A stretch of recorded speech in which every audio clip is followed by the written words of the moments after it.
इस वीडियो को देखने से पहले कुंडी लगा लें, कहीं आपके वालिद साहब कमरे में ना आ जाए। मुझे तो लगता है मुझे तो पैसा खुशी देगा, पैसा। लोग सारे अभी तक जॉब नहीं मिली। बड़ी बेटा आजकल क्या कह रहे हो? अगर तू इतना अच्छा लिख सकता है तो बता, मैं तेरा इंटरव्यू करवा दूं। ठीक है। आपने कहा अगर ऐसा क्रश मिल सकता है तो मैं लिख भी लूंगा। कि वो लोग फीमेल्स को नहीं रखते थे Females काम का पे, नहीं। वो अच्छा, लौंडा मॉल वहाँ था से फिर। आपने नया शौक डेवलप बट ये है कि मैं अब 2 बच्चों का बाप हो चुका नहीं, ये नहीं बोलना था वलीद।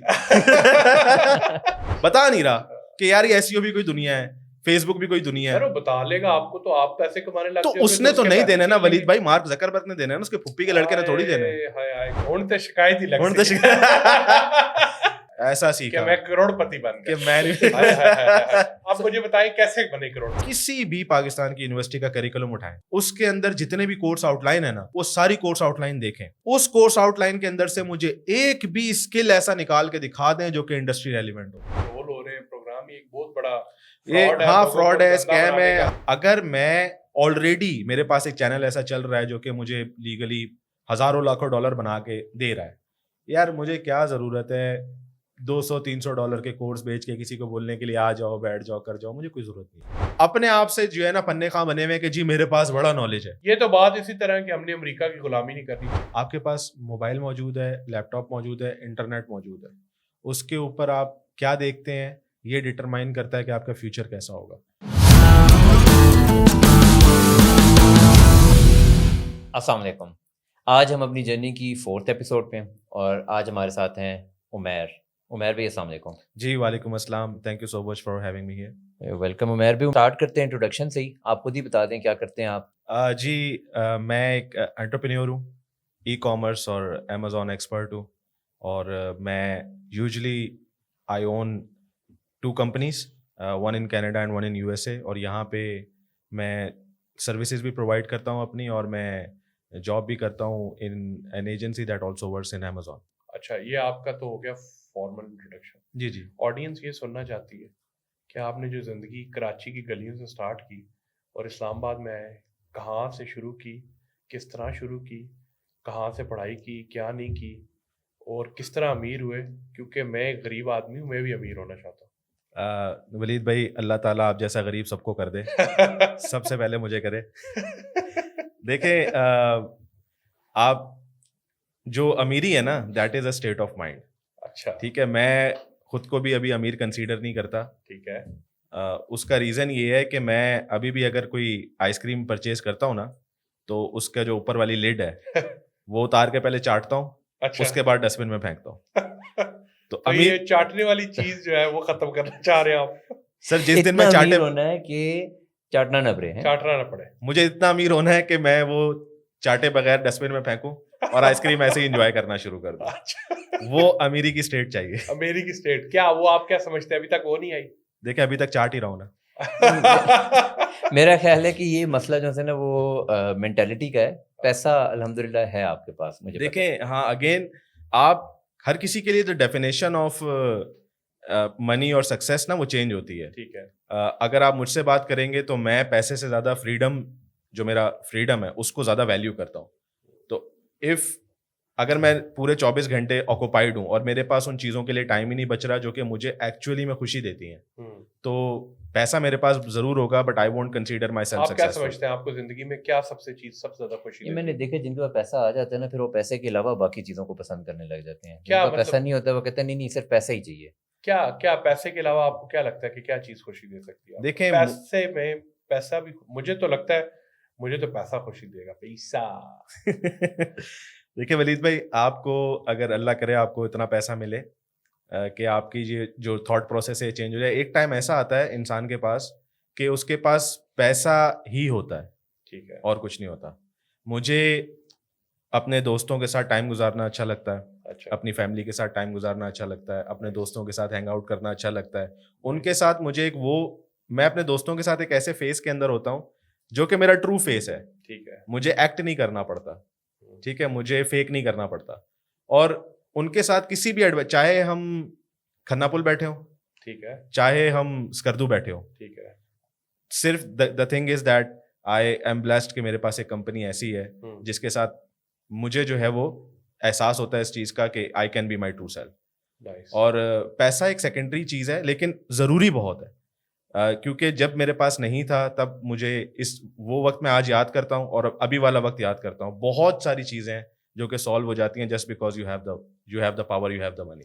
अच्छा, आपने एजुकेशन कहाँ से की, क्या किया, और उसके बाद किस तरह स्टार्ट किया, और क्या ओवरऑल इसके बारे में? जैसा कि आपने बताया कि कराची की गलियों से आगाज़ हुआ, ठीक है। तो मेरी एजुकेशन सारी कराची की है। मेरा जो एक्सपीरियंस है ज़्यादातर वो भी कराची का है, ठीक है। और जो यूनिवर्सिटी सारी लाइफ मेरी अल्हम्दुलिल्लाह वहाँ गुजरी है। हम्म, मेरा जो स्टार्ट था वो जिस तरह सब लोगों का स्टार्ट होता है, स्कूल से, उसके बाद कॉलेज से, एपीएस सीओटी से मैंने मैट्रिक ठीक किया, है। फिर एयरफोर्स का कॉलेज था, वहाँ से मैंने इंटर किया, फिर पीएफ किट अगेन, ये एयरफोर्स की यूनिवर्सिटी है, वहाँ से मैंने इंजीनियरिंग की। मेरे पास एयरक्राफ्ट एवियोनिक्स की डिग्री है। सरप्राइजिंग आपको लग रहा होगा कि ई कॉमर्स के अंदर करियर और एयरक्राफ्ट एवियोनिक्स की डिग्री। उसका मेन रीज़न है कि मैं जब छोटा सा बिस्तर में था तो अब्बा ने ऊपर से देख के बोला था, मेरा बेटा इंजीनियर बनेगा। अच्छा। But it's a very impressive engineering degree as well. या लेकिन वो मेरी चॉइस नहीं थी ना कभी भी। हम अगर अगर जैसे हो सकता है शायद आपकी चॉइस आपकी एजुकेशन हो, आई डोंट नो, लेकिन मेरी नहीं थी।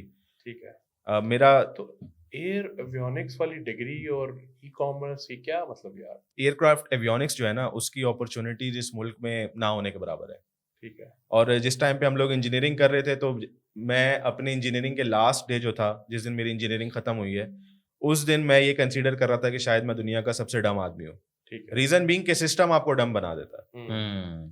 आपको ये नहीं रियलाइज होता कि आपने अपने करियर में, अपने फ्यूचर में करना क्या है। मेरा अपना पर्सनल बिलीव है, आप चाहें तो इस पे मुबाइसा कर सकते हैं, लेकिन मुझे ये लगता है कि द सिस्टम जो मैंने 15-16 साल ऑफ द एजुकेशन ली है, स्पेशली द हायर एजुकेशन, वो that was the waste of money. अगर आप मुझे फिर से चांस देंगे पास्ट में जाने का, तो मैं शायद कभी भी यूनिवर्सिटी ना जाऊँ। I would invest in some kind of skills. मैं दूसरी तरफ चला मैं जाऊंगा। आपसे बड़ा तल्ख क्वेश्चन पूछूंगा। जी जी। आपने 16 साल एजुकेशन की, तो क्या अभी आप चाहेंगे कि आपके बच्चे यूनिवर्सिटी में जाएं या ना जाएं? मैं बिल्कुल चाहूंगा मेरे बच्चे यूनिवर्सिटी में जाएं। क्यों जाएं? आपका तो एक्सपीरियंस ठीक नहीं था, आप चाहते हैं कि यूनिवर्सिटी में एजुकेशन का एक्सपीरियंस ठीक नहीं था। ठीक है। देखें, यूनिवर्सिटी ने सिर्फ मुझे एजुकेशन नहीं सिखाई, ठीक उसने है। मुझे पीपल स्किल भी सिखाई। ठीक है। उसने मुझे ये सिखाया कि डिफरेंट कल्चर्स के, डिफरेंट ब्रॉटअप्स के, डिफरेंट फैमिलीज के लोग जब एक जगह जमा होते हैं, कॉन्फ्लिक्ट्स होते हैं, फ्रेंडशिप्स होती हैं, चीज़ें होती हैं, तो वो आपकी पर्सनैलिटी को शेप करती है। ठीक है। तो मैं अपने बच्चों से एक्सपेक्ट यही करूंगा कि वो the processes of life university से समझें।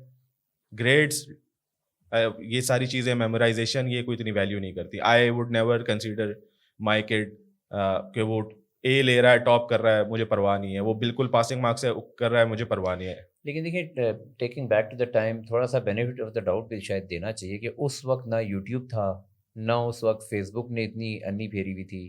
पीपल डिड नॉट नो करना क्या है।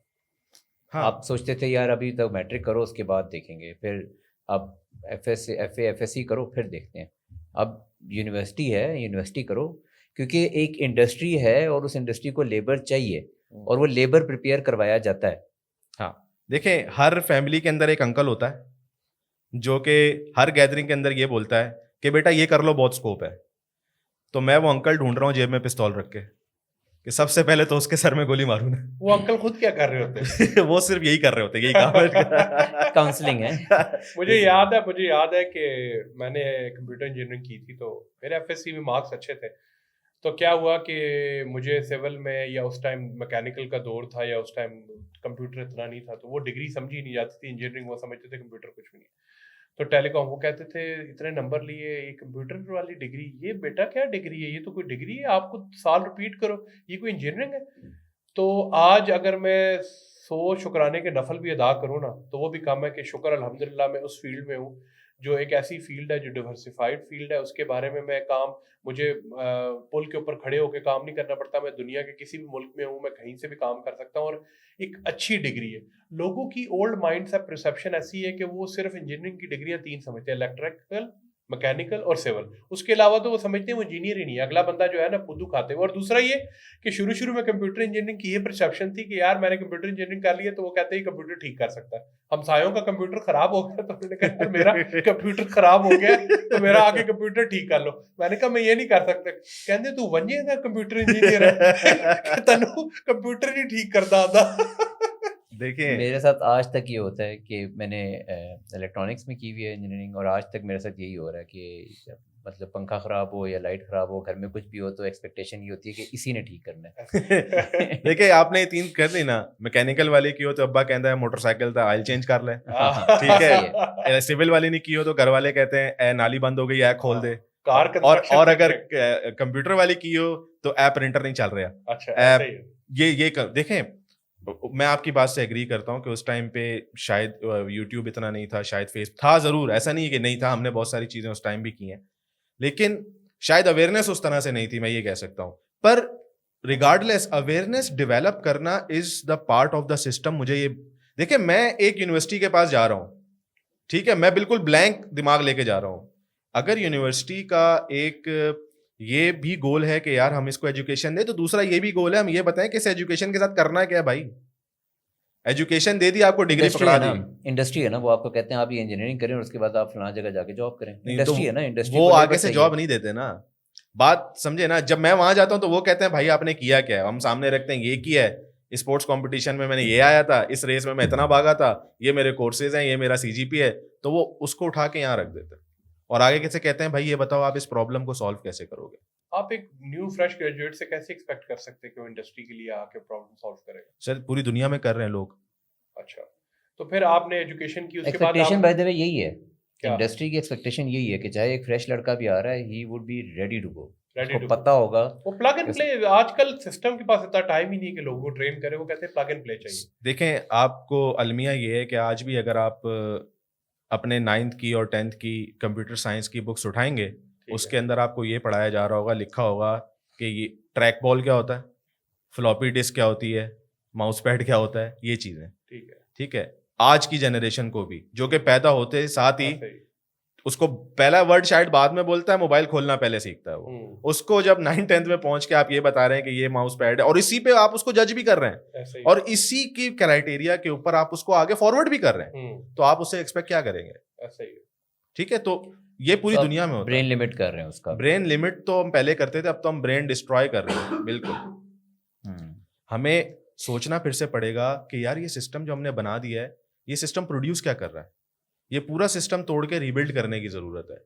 आप इस बात से अंदाजा लगाएं, आप कहीं आप जैसे मैंने भी आपको बताया, अब आप बाहर की एजुकेशन जो है ना, किसी भी करिकुलम की आप एजुकेशन जो है वो उसका करिकुलम खोलें और वो देखें कि वो लोग क्या कर रहे हैं, उन्होंने अपने करिकुलम को कितना एडवांस किया है, और फिर आप अपना देखें। आप एक किताब चेंज नहीं कर पा रहे शायद 20-25 सालों से। ऐसे ही है, मुझे लगता है कि मेरे शायद वाले साहब ने मिस्टर चिप्स पढ़ा होगा, मैंने भी पढ़ा है और मेरे बच्चे भी हैं, वो भी मिस्टर चिप्स ही पढ़ेंगे एफएससी में।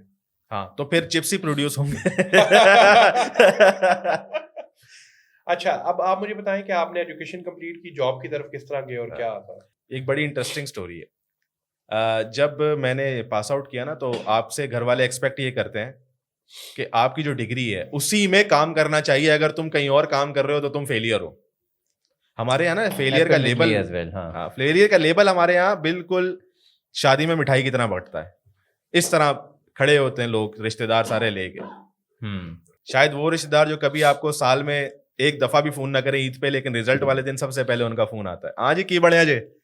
हाँ, ये तो है। ये है ना, तो ये आपने भी शायद फेस किया होगा कि आपके खानदान का कोई लाइक बच्चा है, वो आपको सबसे ज्यादा जहर लगता होगा क्योंकि उसके नंबर सबसे ज्यादा आ रहे हैं और हमारे पास फोन आ रहा है, हाँ जी होते थे। यहाँ तक कि होता है कि आपके अगर जो है सबसे बड़ा इंपॉर्टेंट चीज ये है कि अगर आपके आपसे नंबर पहले आपके रिश्तेदारों को पता होते हैं, हाँ, आपको नहीं पता होते नंबर क्या है, रिश्तेदारों को पहले पता हो कि भाई आपके कितने नंबर आए। बिल्कुल ऐसा ही है। अब हमने ना, चले खैर कुछ हद तक ये चीजें तो खत्म हो गई हैं, पर आप इमेजिन करें ये बात कि मुझे मेरी उस टाइम पे तड़प क्या है, ये है कि मुझे कुछ सीखना है या ये है कि यार इससे ज्यादा नंबर आ जाए किसी तरह।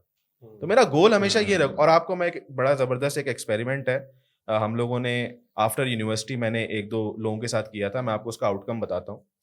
स्टूडेंट्स वो जिन्होंने एग्जाम देना होता है, उनसे आप एग्जाम से एक दिन पहले अगर एग्जाम के बारे में हर चीज पूछेंगे ना, उन्हें इतनी जबरदस्त आती होगी, मैं टॉपर्स वगैरह की बात कर रहा हूँ।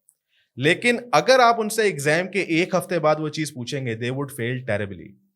इन माई एक्सपीरियंस आपको फाइंडिंग बता रहा हूँ। रीजन बीइंग बताऊं क्या था? क्या?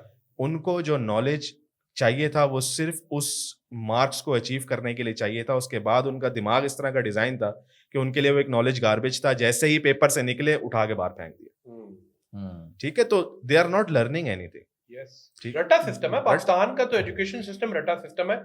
यहाँ तक कि अगर हम भी याद करें एफएससी में हमने क्या पढ़ा था, किसी को कुछ याद। अच्छा, मुझे लगता है ये ना बड़ी अब डिप्रेसिंग बातें हो गई हैं।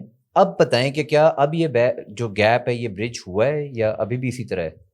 काफी हद तक ब्रिज हुआ है, लेकिन अभी भी बहुत गुंजाइश बाकी है। इसके ऊपर देखें, मैंने ये इशू एड्रेस किया है। ये इशू किसी और के दिमाग में है कि नहीं है? मैं जो मैनेजमेंट है उनके दिमाग में है, जो यूनिवर्सिटीज को रन कर रहे हैं उनके दिमाग में है, आप जाके बात करेंगे उनके दिमाग में नहीं है। ये अपने तौर पे, क्योंकि जनरेशन टेक्नोलॉजी से बहुत ज्यादा कनेक्ट हो रही है, इवॉल्व हो रही है, तो एक ब्रिज हो रहा है, पर फिल बदी हो रहा है, इस पे एफर्ट नहीं हो रही। ये मुझे एक लगता है रीजन के हम टेक्नोलॉजी जो है ना वो हमें ठीक से बताया नहीं जा रहा कि हमने बेसिकली करना क्या है। अच्छा, फिर आपने एजुकेशन के बाद जॉब कैसे स्टार्ट किया सारा जर्नी? कहाँ अच्छा। ठोकरें खाई, कहाँ से थोड़ी गैरत जागी, हिम्मत आई? थोड़ा सा फन पार्ट लेके आए सर, आप अमीर हो गए, बताएं अपने। मैंने हर again- गरीब बंदा अमीर कैसे होता है सर? अमीर बंदा गरीब होता है कि उसके अब्बा जो है उसके नाम प्लाट दे जाए कोई, ओए होए। दूसरा कोई तरीका नहीं है अमीर होने का फौरन। अब्बा की जायदाद पे कब्जा कर लो अगर अमीर होना है ओए तो। होए होए होए होए होए। सो आपने व्हेन यू ग्रेजुएटेड अपने टाइम पे आपने इंटरव्यूज पे तो अपीयर हुए होंगे, जी। और आपको उस पे कोई सक्सेस मिली या उस पे सक्सेस नहीं मिली और आपने डाइवर्ट किया? देखिए, सामने जो आपके इंटरव्यूअर बैठा होता है ना पाकिस्तान में, एक तो वो एम्पैथी उसके अंदर छू के भी नहीं गुजरी होती। वजह क्या है? वो भी डंडे पे चढ़ के ही आ रहा होता है। ठीक है, पहले दिन से उसको भी रगड़ा ही होता है, तो वो एक्सपेक्ट कर रहा होता है कि इसने 4 साल यूनिवर्सिटी में गुजारे और तुम लड़कियों में ही बैठे रहे हो, तुम पढ़ा नहीं है, ये वो एक्सपेक्ट कर रहा होता है कि भाई पता नहीं ये आइंस्टाइन बन के निकलेगा, शायद नासा से होता हुआ, सीधा नासा के बाद रॉकेट सीधा यही उतरा मेरा और ये आ गया मेरे सामने इंटरव्यू देने। असल बात ये कि वो आपसे इतना कुछ एक्सपेक्ट कर रहे होते हैं। क्यों? क्योंकि वो कह रहे होते हैं कि भाई जस्ट बिकॉज के ये यूनिवर्सिटी से आया।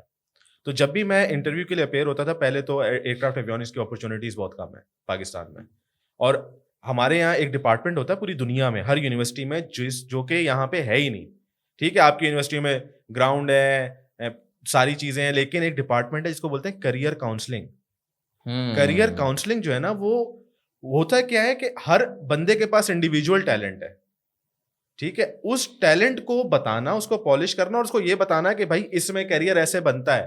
I think that's a very important point. ये है ही नहीं। यार, एक बच्चा है, मैथ जो है उसके सर के ऊपर से जाती है, वो कहता है भाई मेरे नंबर्स जो है ना वो मुझसे दूर कर दो, लेकिन वो लिटरेचर में बहुत अच्छा है। जज किस बात पे हो रहा है? मैथ में फेल हो गया तो वो फेलियर हो गया। फेलियर तो आप यहाँ पे ऐसे बढ़ते हैं जैसे रेवड़ियां बढ़ती हैं। आई रिमेंबर यूनिवर्सिटीज में कैरियर ऑफिसेज होते थे, बट अक्सर औकात वो भी खाली पड़े होते थे। इसीलिए आई डोंट नो अब वो क्या हो रहा है, अब किस तरह से हो रहा है उस पे। देखिए, अभी भी नहीं है ना। हम बिजनेस कर रहे हैं, हम एजुकेट नहीं कर रहे। हम प्रॉपर बिजनेस कर रहे हैं। आपको अगर आज के ज़माने में जो है ना करने काम, पाकिस्तान में 3 चलते हैं जी। सबसे पहला काम जो चलता है बेहतरीन, वो चलता है ड्रग्स का। दूसरा काम जो चलता है बेहतरीन, वो चलता है मर्दाना कमजोरी का। और तीसरा जो काम चलता है वो चलता है एजुकेशन का। चौथा काम नहीं आपने बताया। मैंने 3 ही बोले थे। खुद लगा।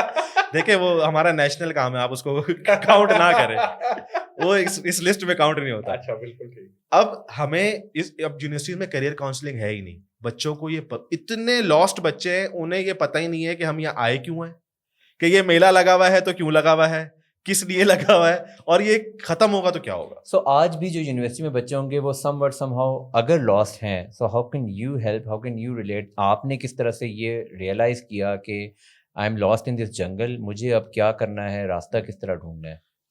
देखिए, जब मैंने ये रियलाइज़ किया ना तो वक्त गुजर चुका था बहुत ज़्यादा। क्यों, मैं पास आउट हो चुका था ऑलरेडी, 6-8 महीने हो चुके थे, डिप्रेशन में था, एंजाइटी में था। जहाँ जॉब के लिए इंटरव्यू के लिए जाता था, वो लोग ना सीरियस लेते थे, ना वो आगे ये गाइड करते थे। देखिए, एक बहुत बड़ा एहसान होता है इस बात का कि अगर आपके सामने कोई आके बैठा हुआ है और आपको लग रहा है कि वो लॉस्ट है और आप उसकी जेन्युइन हेल्प कर सकते हो, तो कर दो भाई।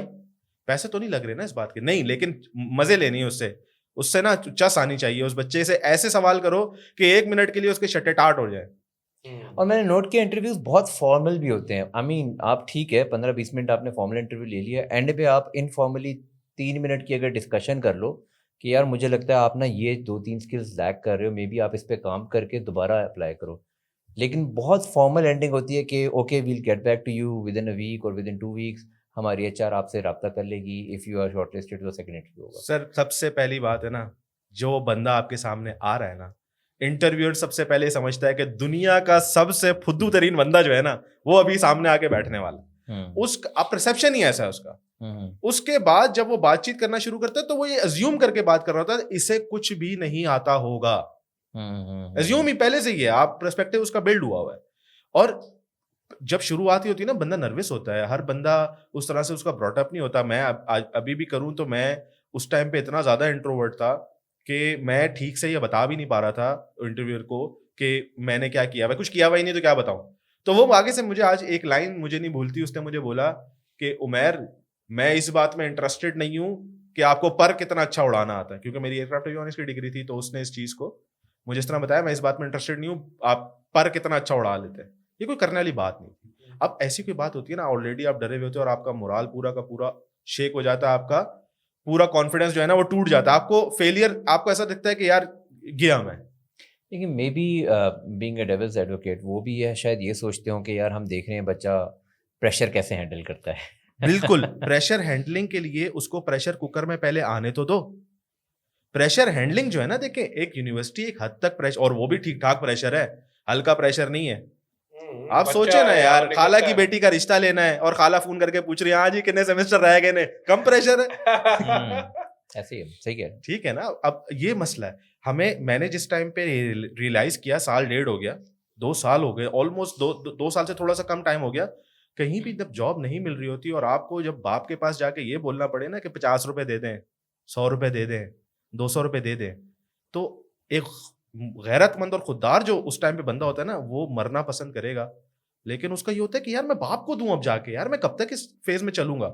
और आपकी सोसाइटी में इस चीज पे जज कर रहे हो, और इसी वो फेज है जिस टाइम पे दुनिया में आप अपने भी अगर अंदाजा लगाएं, वो फेज जिस मैं सबसे ज्यादा डिप्रेस ही तब था और सबसे ज्यादा मुझे इश्यूज मेंटल तभी थे जिस टाइम पे मैं इस फेज से गुजरता। जॉब नहीं लग रही, जॉब नहीं लग और रही, एक पैसे नहीं है। इसमें बेसिकली एक बैकग्राउंड है ना कि बचपन से बताया जा रहा था कि बेटा पढ़ोगे लिखोगे तो अच्छी जॉब मिलेगी, और वो पूरी ज़िंदगी आपने इसी चक्कर में गुजार दी कि मुझे एक अच्छी जॉब मिलेगी। वही बात है कि एक इंडस्ट्री है, एक फैक्ट्री है, उसको एक लेबर चाहिए, पूरा का पूरा मेंटल सॉर्ट ऑफ एक ब्रॉटअप इसी के अराउंड हो रहा है कि बेटा तुमने लेबर बनना है, तुमने लेबर बनना है, तुमने लेबर बनना है, लेबर बनोगे तो पैसे मिलेंगे, पैसों से तुम ये करोगे, तुम वो करोगे, वगैरह वगैरह।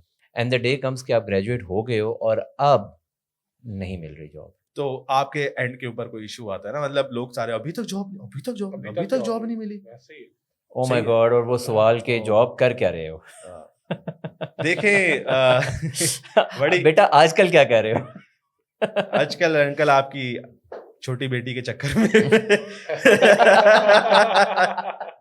दिल आपका यही कर रहा होता है अंदर से, आप अपने सिनेरियो में आपने कैसे इससे डाइवर्ट किया, कैसे आप इससे बाहर आए? और आपने अच्छा, ये मैं ई कॉमर्स के अंदर और डिजिटल मार्केटिंग के अंदर सारा करियर बिल्ड किया है। मैंने कभी एयरक्राफ्ट एवियोनिक्स के अंदर काम नहीं किया, पर डिग्री वही है। इसकी बड़ी एक इंटरेस्टिंग स्टोरी है, मैं आपको सुनाता हूँ। जब मैं यूनिवर्सिटी में था तो कोक स्टूडियो की एक बैक सिंगर है, वोकलिस्ट है, उनका नाम है रेचल विका जी। आई डोंट नो कि आप जानते होंगे नहीं जानते होंगे।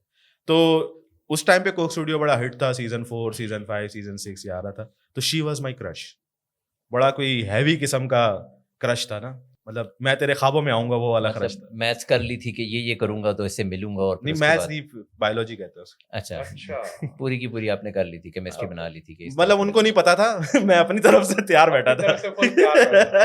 रिश्ता भी ले गए थे ख्वाब में है? हाँ कुछ और भी ले गया था से एक तरफा मोहब्बत चल रही थी, अच्छा। तो ठीक है। बड़ी तबाही मोहब्बत चल रही थी ना अच्छा। उनसे। तो मैंने पर्सनली ना उनको फेसबुक पे इधर उधर उस टाइम पे जहां भी कर सकता था मैसेज भी किया था जी कि मैं बड़ा डाई हार्ड फैन हूँ आपका, ये ऐसा वो। फैन कोई नहीं ऐसा देखा कोई तो नहीं ऐसा होगा जी। फैन। मैं बिल्कुल मुझे बस आप एक मौका दे दो। ऐसे ही तो एक फैन पेज था उसके ऊपर फेसबुक पे, कोई बंदा ना जो नीचे आके किसी ने कह दिया क्या पता नहीं क्या, कोई ऐसा कमेंट कर दिया जो कि मुझे लगा कि नहीं करना चाहिए था ना। मैं फुल रेचल का मुजाहिद बन के अपना तलवार निकाल के घोड़े पे बैठ के मैं कीबोर्ड वॉरियर बन गया फुल। ओए होए और होए। मैंने जाके उस बंदे को ये बजाना शुरू की, इतने बड़े बड़े पैराग्राफ लिख ओए, दिए। ओए, मैं ओए, तो ओए। चढ़ नहीं गया एक दफा उसके ऊपर। कंटेंट राइटर है भाई। मैं क्या तू बचा लगता है। तो अच्छा फिर ना मेरे दोस्त, एक मेरा बड़ा अच्छा फ्रेंड है, अली नाम है उसका, कराची में ना वो काम करता था एक कंपनी में जो इसका नाम था ट्रेड की। वो मिनी अली बाबा था, पूरा कंप्लीट वही मॉडल था, अच्छा। B2B B2C। वो लोग अच्छा। बायर और सेलर्स को कनेक्ट करते थे। वो वहाँ पे सॉफ्टवेयर के अंदर एक काम करता था। तो लोगों के पास अपडेट आ जाती है, उसके बाद भी नोटिफिकेशन आएगी और फ्रेंड कमेंट ये वो फलाना धमाका। उसने क्या किया, उसने जब खोला और पैराग्राफ पढ़ा तो उसने मुझे फोन किया। उसने बोला कि यार ये क्या, तू किस काम में लगा? मैंने कहा उसने रेचल को बोला है आज या तो उसकी गर्दन लेके, मैं नहीं छोड़ूंगा उसको आज, मैं नहीं छोड़ूंगा। तो वो कह रहा है यारा जब आज या वो बचेगा या मैं।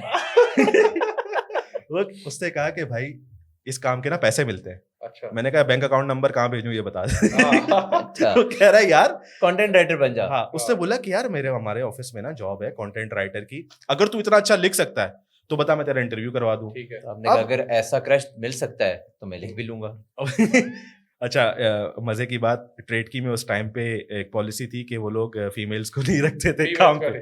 वो अच्छा, लौंडा मॉल वहाँ था से full। आपने नया शौक डेवलप नहीं मेरी शलवार जो है वो टखनों से ऊपर ही रही वहां पे, चलो, टखनों से नीचे नहीं शुक्र है गई। टखनों तक ही रही। अच्छा फिर तो मैं वहां पे जब इंटरव्यू के लिए गया तो मुझे सबसे बड़ा जो दिल के अंदर रिग्रेट था और जो मुझे एक जलन सी थी वो ये थी कि यार मैंने एयरक्राफ्ट एवियोनिक्स की डिग्री ली हुई है, मैं यहाँ बैठ के कीबोर्ड पीटूंगा सुबह से लेके शाम तक। पर उन्होंने बोला कि उमर 9,000 रुपए एक महीना देंगे।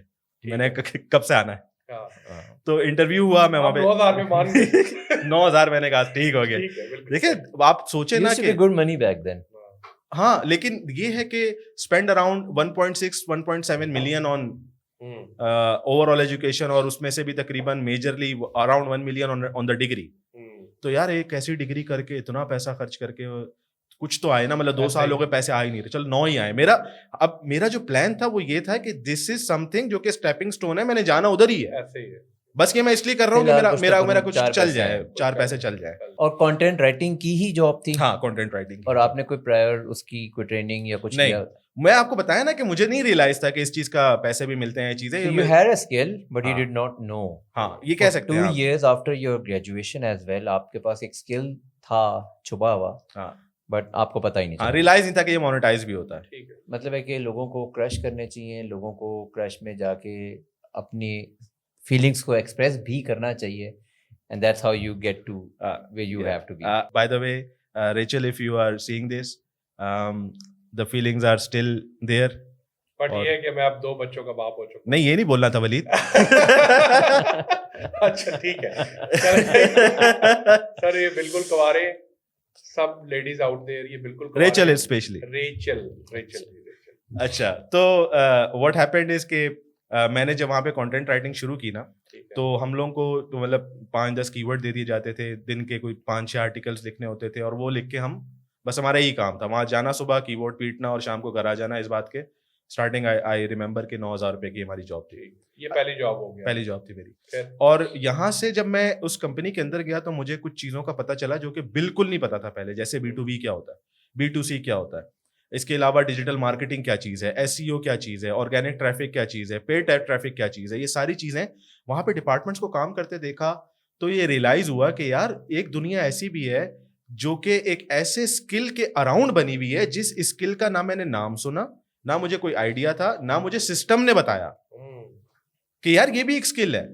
तो जब मैंने ये देखा और उस टाइम पे उसको बोलते थे डिजिटल मार्केटिंग, और उसमें मतलब हम लोग ये कहते थे उस टाइम पे ना, ऐसे ही ऐसे ही तो पता ही नहीं था कि ये भला क्या है, ऐसे ही। लेकिन लोग कर रहे थे। जो लोग उस टाइम पे कर रहे थे वो अन्ना पैसा छाप रहे थे उन्होंने, और वो किसी को बता भी नहीं रहे थे। एसईओ वाले को पूछो क्या करते हो, कुछ नहीं करता। गाड़ी की चाबी यूं की नई वाली, क्या करते हो, कुछ नहीं करता।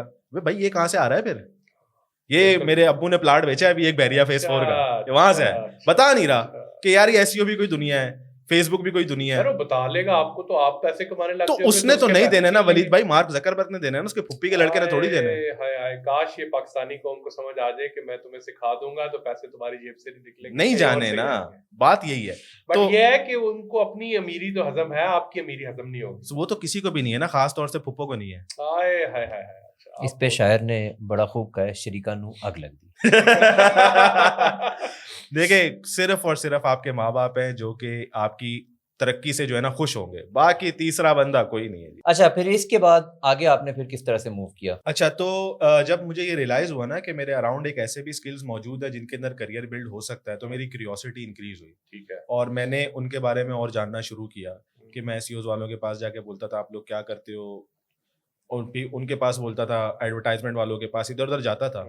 तो मेरी शिकायत लग गई क्या कि ये बंदा घुस रहा है क्या घुस रहे? हाँ, डिपार्टमेंट्स के अंदर इन्वॉल्व हो रहा है। ਹੁਣ ਤੇ शिकायत ही लग ਹੁਣ ਤੇ तो ये ना काफी मुश्किल इसलिए भी होता है, पर आपको प्रेसिस्टेंट रहना पड़ता है ना। वो दूसरे लोग, हर किसी का माइंडसेट वैसा नहीं होता कि यार क्यों मैं एसईओ वालों को पूछ रहा हूँ ये क्या कर रहे हो, क्यों फिर कर आपने रहे हो? घुस के कुछ सीखा? मैंने घुस के ऐसा सीखा, हाय हाय हाय, ऐसा कि सीखा मैं करोड़पति बन कि गया। मैं हाय हाय हाय हाय। आप मुझे बताएं कैसे बने So करोड़पति? it was down to curiosity. हाँ, it was down to curiosity because I wanted to make something out of myself. और मुझे सिर्फ रास्ता देखिए, बहुत अरसे तक की कंफ्यूजन रहती रही कि किस तरफ जाए, क्या जाए। कुछ कोई बताने वाला कोई बंदा इस तरह का नहीं था कि हम क्या कर रहे हैं, क्यों कर रहे हैं। मैंने जब ये इंडस्ट्री एक्सप्लोर की, तो ऑलरेडी इस इंडस्ट्री के अंदर ऐसे लोग मौजूद थे यहाँ पे जो कि बहुत अच्छा काम कर रहे थे। उस टाइम पे ठीक ठाक 4 फिगर 5 फिगर डॉलर्स के अंदर अर्न कर रहे थे, और उन्होंने अन्नी मचाई हुई थी। लेकिन वो इस बात पे तैयार नहीं थे कि कोई और भी अन्नी मचाए। वो अच्छा, वो चाहते थे Mentality कि issues हाँ, थे। वो कहते थे हम तक ही रहें, ज्यादा ठीक अच्छा है। फिर उसके बाद? उसके बाद तकरीबन मैंने 2 से 2.5 साल ट्रेडकी के अंदर जॉब की, ठीक है। और मैंने उनको ये कहा कि यार मुझे डिपार्टमेंट में स्विच करते रहो या इस तरह की कोई चीज की। तो उन्होंने मुझे from content writer to SEO में डाला, और एसईओ के बाद उन्होंने थोड़ा सा टच पेड एडवर्टाइजमेंट का भी डाला। तो 3 साल तक वहां काम करते करते ना मैं एक आधा हल्की आंच पे डिजिटल मार्केटियर बन चुका था। तो मुझे आइडिया था। ठीक है। आपको ये वाला चैलेंज फेस हुआ कि नहीं तुम तो इस चीज़ के एक्सपर्ट हो, वहाँ जाके किस तरह तुम सेट होगे? तुम्हें तो उसका एक नॉलेज ही नहीं हाँ, है। ये बहुत ज्यादा शुरू में जब मैं जॉब कर रहा था ना, तो जैसे मैंने आपको बताया, प्लान यही था कि यार यहाँ से पैसे आने और काम एवियोनिक्स में ही करना है। घर वाले जो है ना, वो खाला फूफी जो भी है वो रिश्ता नहीं देंगे। अच्छा। अब जब मैं करता रहा तो आहिस्ता आहिस्ता सैलरी भी बढ़ती रही, मतलब 9,000 से वो 13 हो गई, 13 से 18 हो गई, 18 से 26 हो गई, इस तरह करके बढ़ती भी गई विद टाइम ना। तो वो बैक बर्नर पे जाता रहा वो आइडिया, एयरक्राफ्ट वाला, एवियोनिक्स वाला। और डिजिटल मार्केटिंग के अंदर ही मैं एक्सेल करने लगा ज्यादा। और इसके अंदर जब मैं एक्सेल करता तो मुझे रियलाइज होता कि यार कितना डोमेन बड़ा है। आहिस्ता आहिस्ता करके मुझे रियलाइज हुआ कि ये बहुत बड़ा डोमेन है, और मैं इतना क्यूरियस था कि मैंने कहा था मुझे पूरा डोमेन जो है ना उसकी एक्सपर्टीज चाहिए, मुझे पूरा डोमेन कवर करना है। और ट्रेडकी ने काफी हेल्प किया, और ट्रेडकी से जब मैं 3 साल बाद निकला तो एक कंपनी है कराची की, उसका नाम है गेडीटेक, वो भी बहुत फेमस कंपनी है। उनको मैंने ज्वाइन किया as a SEO expert join किया। मतलब आप देखें मेरी प्रोफाइल फ्रॉम कंटेंट राइटर ट्रेडकी टू एसईओ चेंज हो गई, डोमेन वहां पे चेंज हो गया।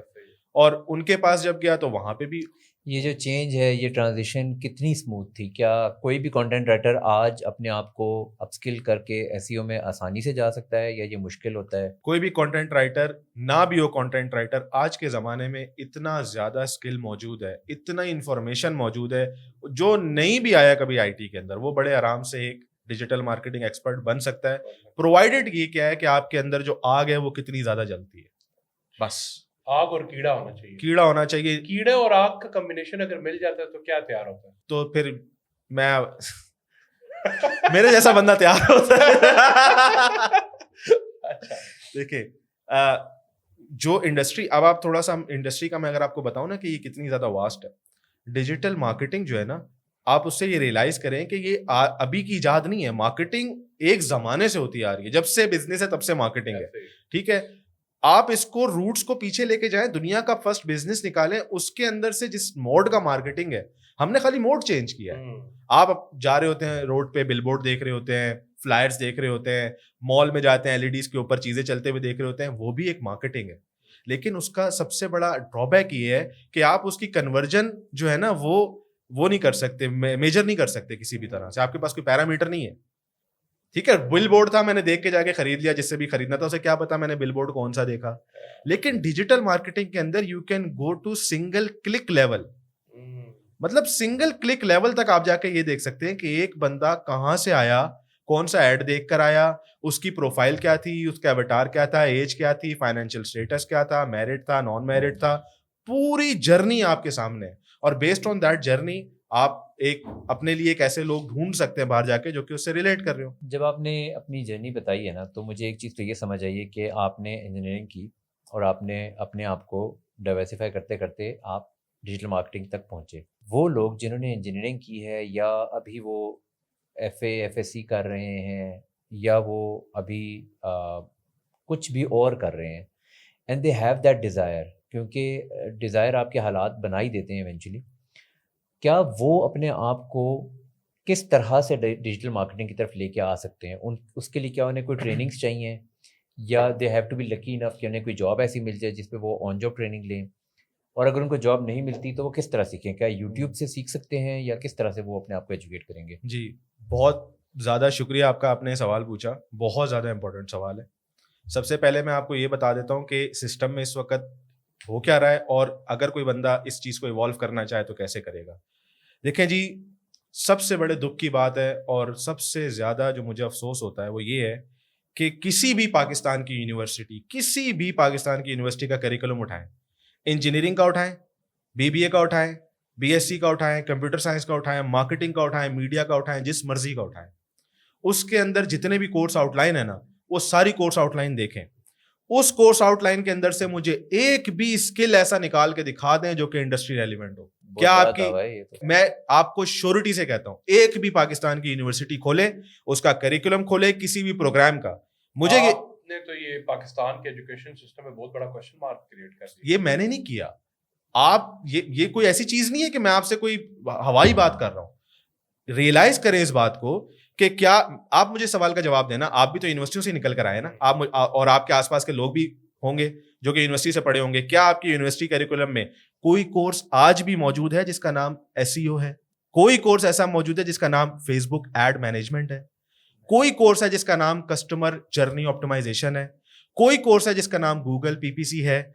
कोई कोर्स है जिसका नाम Amazon एडवर्टाइजमेंट एक्सपर्ट है?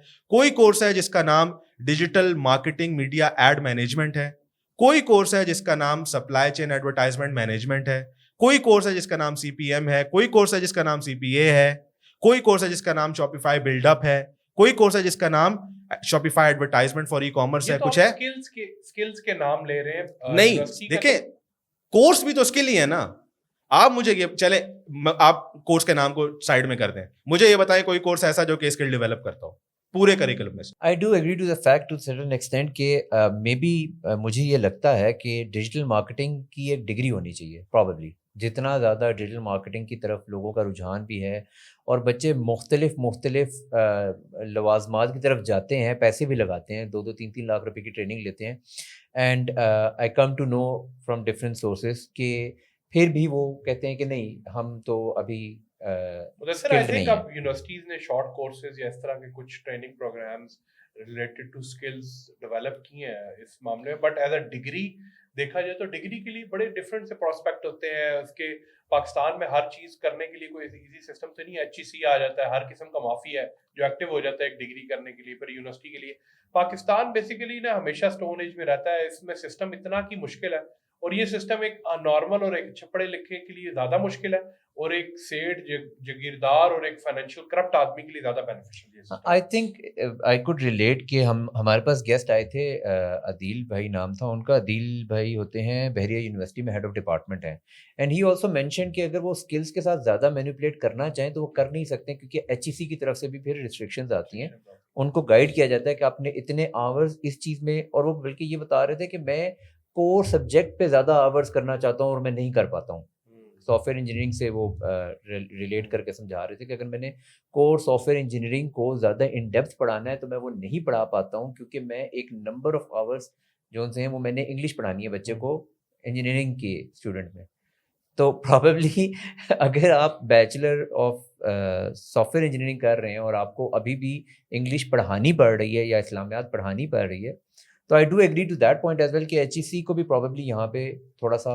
देखिए मुदस्सिर भाई, एक बात मैं आपको बताऊं, यूनिवर्सिटी अगर चाहे ना तो वो इस किस्म के प्रोग्राम को इररेलेवेंट ऑफ HEC करके जस्ट यूनिवर्सिटी के लेवल के प्रोग्राम पे स्किल डेवलपमेंट के ऊपर काम कर सकती है। देखिए HEC, आपने HEC को जो रिक्वायरमेंट देनी है आपने दे दी, उसके अलावा HEC को क्या लगे? यूनिवर्सिटी के अंदर एक बच्चा आ रहा है भाई, आप उसके HEC की चीजें पूरी कर रहे हैं। मेरा ख्याल है आवर्स लिमिटेड कर सकते हैं ना, नहीं, ये नहीं हो देखे सकता ना। कि वो 20 आवर एक्स्ट्रा करा दें बच्चों को, वो 50 आवर एक्स्ट्रा कराएं, उसका कोई मसला नहीं है। अगेन देखें, HEC की रिक्वायरमेंट हमेशा ये होती है कि जी इतने सब्जेक्ट के ऊपर इतने स्पेसिफिक क्रेडिट आर स्टूडेंट को पूरे करना है, उसके ऊपर आप जो कर रहे हो ये HEC का लेना देना नहीं है। I think someone from may be the education sector can comment, क्योंकि या तो हमें ऐसा करना चाहिए कि अदील भाई को भी बुलाएं और फिर हम एक और पॉडकास्ट करें सो दैट हम, बिकॉज मेरा ख्याल है वैल्यू तब ऐड होती है कि जब हमें काउंटर आर्ग्यूमेंट भी पता हो कि एग्जैक्टली वहाँ पे क्या प्रॉब्लम्स आ रहे हैं, और शायद ये मसला हल हो सकता है। वही बात है कि जब आप लोग इस तरह की बात बताएंगे तो प्रॉबेबली वो इंडस्ट्री रेलेवेंट एक्सपीरियंस जिन लोगों के पास है, जब वो सही चैनल्स पे हिट करेंगे तो प्रॉबेबली सॉल्यूशन तो निकलेगा। आप हैं इंडस्ट्री के बंदे, वो हैं एजुकेशन सिस्टम के, तो बेसिकली हमेशा से वीक बॉन्ड रहा है इंडस्ट्री और एकेडमी का। बहुत बड़ा इशू है जिस पे काम भी करना चाहिए बड़े लेवल पे, बट आई थिंक इधर इतने इंपॉर्टेंट काम है वो नहीं होते, तो हम इस पे क्या क्वेश्चन मार्क करेंगे। लेट्स सी, हम उस चीज पे बात करते हैं जो हमारी यंग और यूथ ओरिएंटेड लोगों को मोटिवेट कर सकती है टूवर्ड्स दी स्किल डेवलपमेंट, और कैसे वो एडवांस हो सकते हैं, और कैसे आपने जर्नी शुरू की। आपने जॉब के बारे में बताया कि उससे किया, फिर स्किल डेवलपमेंट किया, उससे आगे आप नेक्स्ट फेज में फिर कैसे गए और कैसे एक बिजनेस की तरफ आए और कैसे अपने आप को आगे डेवलपमेंट किया और किस फेज से गुजरे वो बताएं। देखिए, जिस टाइम पे मैं जॉब कर रहा था ना, तो जॉब करते करते ही एक टाइम ऐसा आया कि I was promoted to the vice president of company Karachi के अंदर ही, काफी एक अच्छी सीनियर पोजीशन के ऊपर, कि मेरे ये कौन पास सी कंपनी थी? That was Cubix. अच्छा, तो ये आपकी सेकंड जॉब थी? नहीं, सेकंड जॉब मतलब गेडीटेक के बाद 3-4 कंपनीज और थी फर्दर डाउन द रोड, करते उसमें कुछ करते ना फिर कुछ कहीं ना ठीक कहीं है। होता रहा। मैं आपसे एक ऐसे रोल की बात कर रहा हूँ जो कि मीन करता है कुछ। ठीक है। तो वहां पे जब मैं इस पोजीशन के ऊपर था तो मार्केटिंग भी, थोड़ा बहुत सेल्स, सारी चीजें जो है हम लोग लुक ओवर कर रहे थे, और मेरे पास एक अच्छा स्किल सेट भी डेवलप हो चुका था इस पे। बट बिजनेस वाज मतलब मेरे बैक माइंड पे ही था कभी कि कुछ करना है, क्योंकि जब पैसा आ रहा होता है ना, और पैसा बच्चों पे भी सही लग रहा है, बेगम भी खुश है, घर का भी कोई ऐसा कोई मसला नहीं है, फिर मुझे लगता है कि बंदा को इतने हाथ पैर मारता नहीं है, वो कंफर्ट जोन में एक दफा आ जाता है। तो मेरा वो वाला फेज चल रहा आप था। तो बड़े लकी आदमी हैं कि आपकी बेगम भी खुश है। आगे वो खाली आपके पॉडकास्ट के लिए है इसके बाहर भी दुनिया मेरी है। अच्छा, ठीक है। तो कोविड आ गया 2018 में। 2018 में जब कोविड आया तो बहुत सारी कंपनीज ने ले ऑफ किया, उसमें एक मेरी कंपनी भी थी, उन्होंने पूरा डिपार्टमेंट जो था वो ले ऑफ कर दिया। उसमें मैं भी था, मेरी टीम भी थी, कोई 40-50 लोग थे। तो वो सारे के सारे ले ऑफ हो गए, हम घर बैठ गए सारे। तो मैं भी घर बैठ गया। उस टाइम पे ये था कि जब आप अप्लाई कर रहे थे, बहुत सारी जॉब्स की कंडीशन तो बहुत ही खराब हो गई थी ना, मतलब ऑफिस आने को कोई तैयार नहीं था, और वर्क फ्रॉम होम में वो कहते थे कि हम नहीं कर सकते। उस टाइम पे बड़ा मुश्किल था।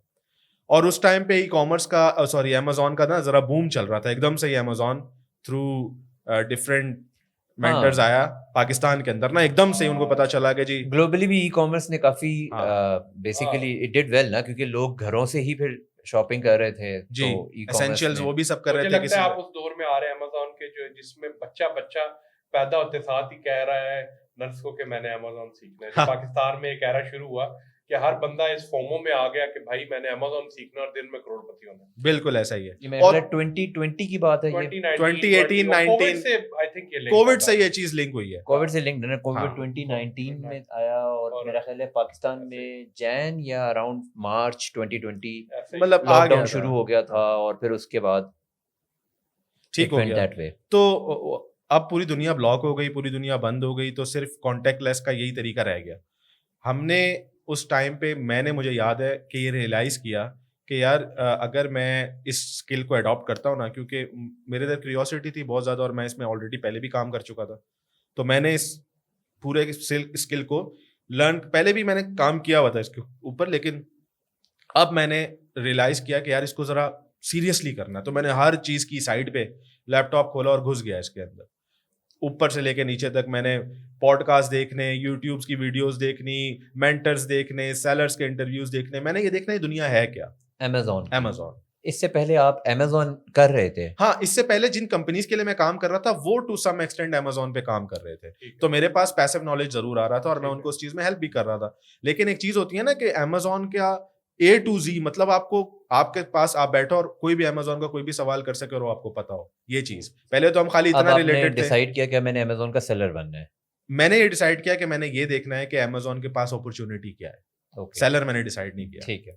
और उसके बाद मैंने इंफॉर्मेशन गेन करना शुरू की, और मैं आपको ये बात बताता हूँ, अभी तक का जो मेरे पास अमेजोन की जितनी भी नॉलेज है, अल्हम्दुलिल्लाह one of the top resources of Pakistan in terms of Amazon, सारी की सारी थ्रू फ्री चैनल्स है। 1 रुपया भी किसी मेंटर को इस तरह पे नहीं किया हुआ कभी। सो आपने ये जो सारे प्रोग्राम्स चल रहे हैं, मुख्तलिफ कंपनीज अभी दे रही हैं, आपने इनमें से किसी पे भी नहीं। इनरोल नहीं किया? उस वक्त चल रहे थे ये भी, तो हाँ, आपने चल रहे enroll थे, नहीं लेकिन किया मुझे आपने? तो लगता है कि ये जो एजुकेशन, ये जो इनरोल हो रहे हैं प्रोग्राम, ये एक बहुत बड़ा ये फ्रॉड है। हाँ, लोगों को फ्रॉड है, धंधा स्कैम बनाने है। का। हमें इस बारे में बात भी लंबी यार निकल मुदस्सिर, जाएगी। आप फील कर सकते हो कि वो बंदा जो घर बैठ के करोड़ों रुपया कमा रहा है, वो बंदा अपना एजुकेशन कोर्स शुरू करे और लोगों को सिखाए, वो बंदा अपने करोड़ों कमाने में मसरूफ होगा या एजुकेशन की तरफ जाएगा?